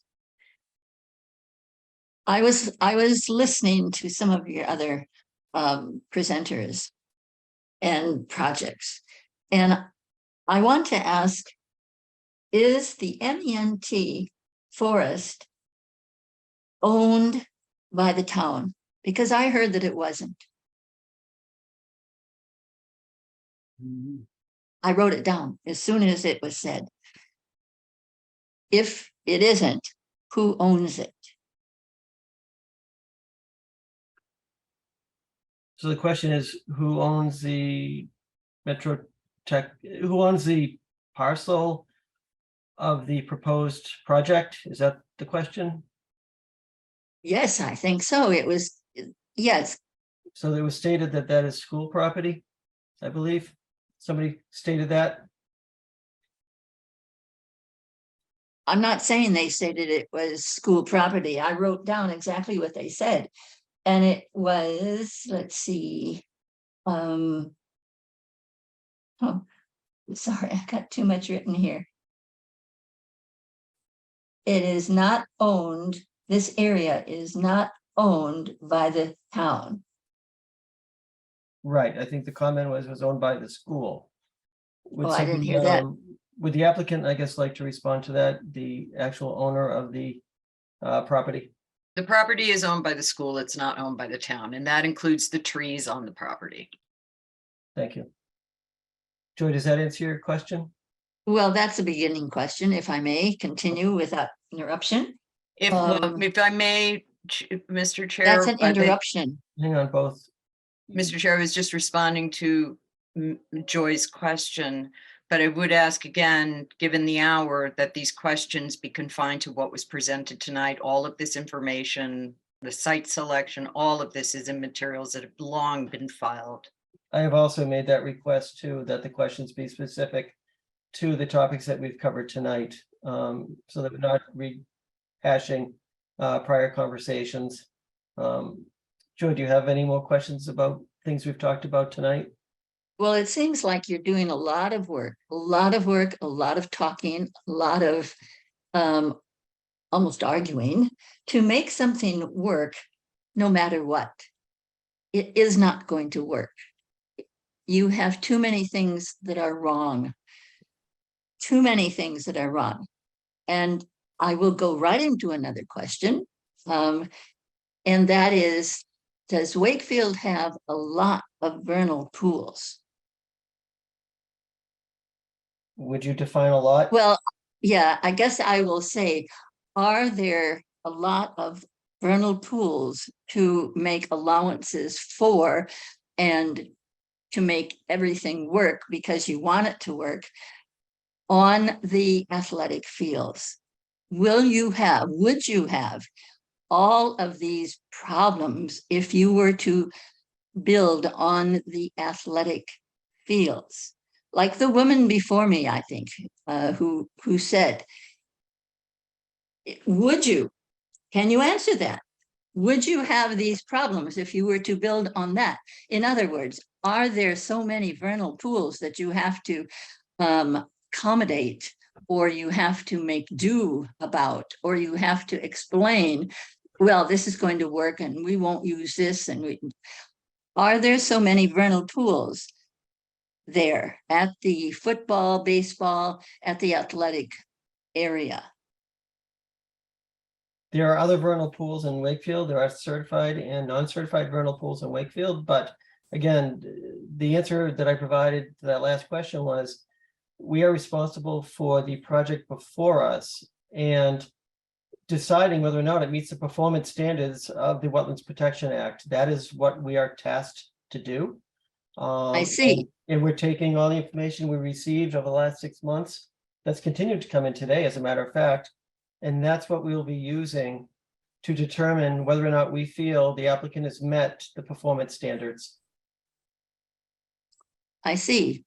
So it is very possible in between your answer that there are not a lot of vernal pools to be mitigated or to have variances about, or this or that at the athletic fields site. That was my question. I heard your answer. We can't care about that. There are a number of vernal pools on this site, if that's what you're asking. There's more than one vernal pool on the site. I'm not going to ask any more about that. Okay. But it does seem to me that you're making something, you want to make something work no matter what. We're going to you move on keep- to the next question, because I think I've answered this one Okay, sufficiently, and we're you not can getting go anywhere. on to the next person. So I think you were sent a lot of good information. I agree. Um, We have been sent a lot of good information from a number of sources, and we appreciate the contribution that, the citizens have given and contributed to this project. There are a lot of experts that have provided some excellent information for us to consider. Not only from Wakefield, but from abutting towns. We've appreciated the participation from the public, because there are many experts out there that have certainly, caused some things to come up that maybe we didn't think about. And that's why this is a public process. So again, we definitely are appreciative of the feedback and the questions we've received. And we've got some today that we haven't even had a chance to read yet, from a number of individuals. So we do need to look at that information also that was provided. And Katie Butler, I'm going to take your question next, please. Hi, I'm Katie Butler, Montrose Ave, Wakefield. And my property doesn't abut this site, but I am just concerned about why we're destructing some of the forest when there's another spot. I know you're not going to address that. But so my question is, at the last meeting, people were talking about unavoidable impact. And I'm wondering if there's a list of what those impacts are. So that is exactly what we need to be considering. What do we think could be impacted? Will there be alterations to resource areas? Those are all the things that we'll be considering with the information that we've gathered. That is what our task is. Okay, is there a little bit of a list that I could be thinking about myself or be Well, as far listening in as, for? our jurisdiction is the resource areas, the vernal pools, the wetlands, in particular. The interests of the Wetlands Protection Act specifically are where our interest lies. So, not all of the interests of the act may be pertinent to this project, but most of them would be. And, you can look up what those are, but really quickly, protection of public water and private water supplies, protection of groundwater supply, flood control, storm damage prevention, prevention of pollution, protection of land containing shellfish, which probably isn't likely here, protection of fisheries, and protection of wildlife habitat. Those are the interests of the Wetlands Protection Act. And those are the things that we are looking at to see if the applicant has met the performance standards for that act. That is our jurisdiction, and that's, exactly what we're reviewing. Okay, I know that it was, I was hearing that term a lot when you guys were talking about like the driveway and that there was going to be a buffer zone on each side. So do you know what would be happening in regards to that? Would that be about the salt and the plowing, or would there be something else? Mr. Chair, if I might, I think that what Ms. Butler is referring to was the comments by BSC Group at the last meeting about additional areas for mitigation given impact to the buffer zone. And that was what Andrea covered earlier and is covered in the letter from LEC about addressing those impacts through mitigation. Katie, is that correct? Is that what you're referring to? It might be. I was late to the meeting, so I'll listen back. Okay. When it's So, posted. yeah, the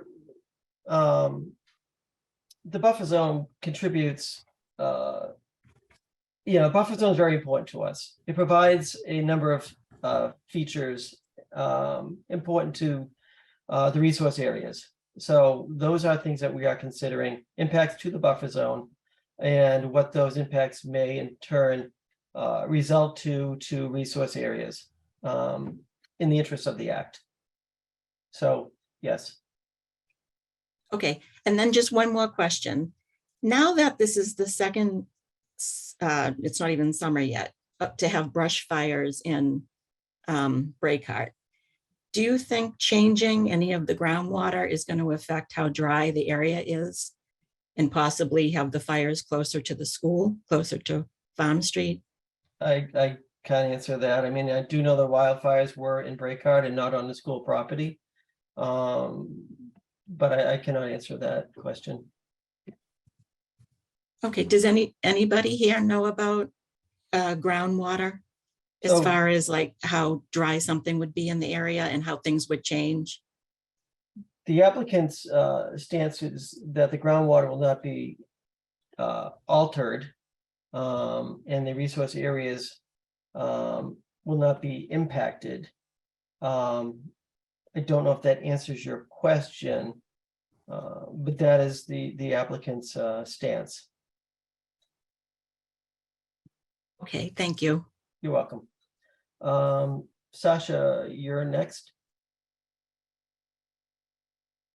Yes, I live in Melrose, 43 East Highland Ave. And I'm just asking the commission to please reject this project. Please do not allow the forest to be cut down. Please consider climate change. Please consider the citizens of the 12 towns who actually own this forest. We pay the salaries and we taxpayers support the school, and we do not want this forest to be cut down. There are better alternatives. And I just want you to please consider, and I mean, I know most projects get, approved and they cut forests down. I was down the Cape this weekend reading a plaque about sadly how the ocean is being destroyed. Just please, my question is, please think about this tonight when you go home. I know it's probably tough to say no, but this project should be rejected. And my question is, please question this whole idea. Thank you. All right, thank you, Sasha. Janet, I don't know if you've asked a prior question. It was earlier. It was before this. It didn't have to. It wasn't part of this session. Okay, this will be the last question then. Okay, I agree with Sasha. I believe that the project should go elsewhere. But you mentioned that your mandate in the Wetlands Protection Act involves protecting wildlife habitat. That alone, using common sense, is reason enough not to allow blasting. The animals are not getting any warning that this blasting is about to occur. Most of them will be killed. Whoever's left how are you going to inform them that there's mitigation in place so that, I don't know what they were talking about, crossings, that there'd be crossings, or there'd be special places for the animals to go, the surviving animals? I mean, wildlife protection alone should be sufficient. Anyone looking at blasting a forest on a hill would agree, a child would see that wildlife is going to be destroyed, that wouldn't have to be destroyed if the school was built on a more reasonable environment that exists. It's simple. I mean, there's many, many other reasons, but that's just so obvious. The minute you said it, I had to comment on it. If that's your mandate, that's all you have to think about. All right, thank you, Janet. All right, I am not going to take any more questions. Everybody who has a hand raised right now has previously asked a question. It is 10:20 now. Any other questions from the commission? Or comments from the commission? All right, the applicant has requested that we close the hearing tonight. Our questions have got responses. The town engineer has confirmed that his questions have been responded to. Doesn't mean we necessarily agree with the responses, but we have got responses. Our peer reviewer has got responses to the questions that were asked.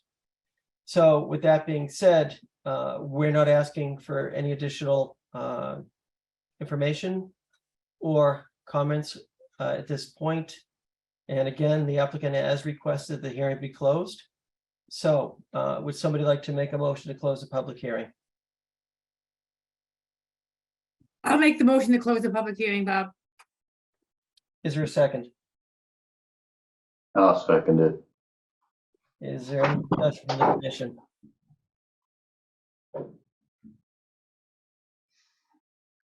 Hearing none, all in favor? Haley? I'm sorry, my audio cut out for a second. What am I voting on? There was Just to a close. motion and a second to close the public hearing. Yes. All right, Jim, Yes. Ken, Yes. Paul, Yes. Peter, Yes. Teresa, Yes. and I also vote yes. All right, so now the public hearing is closed. That means no more information can be asked or given to us.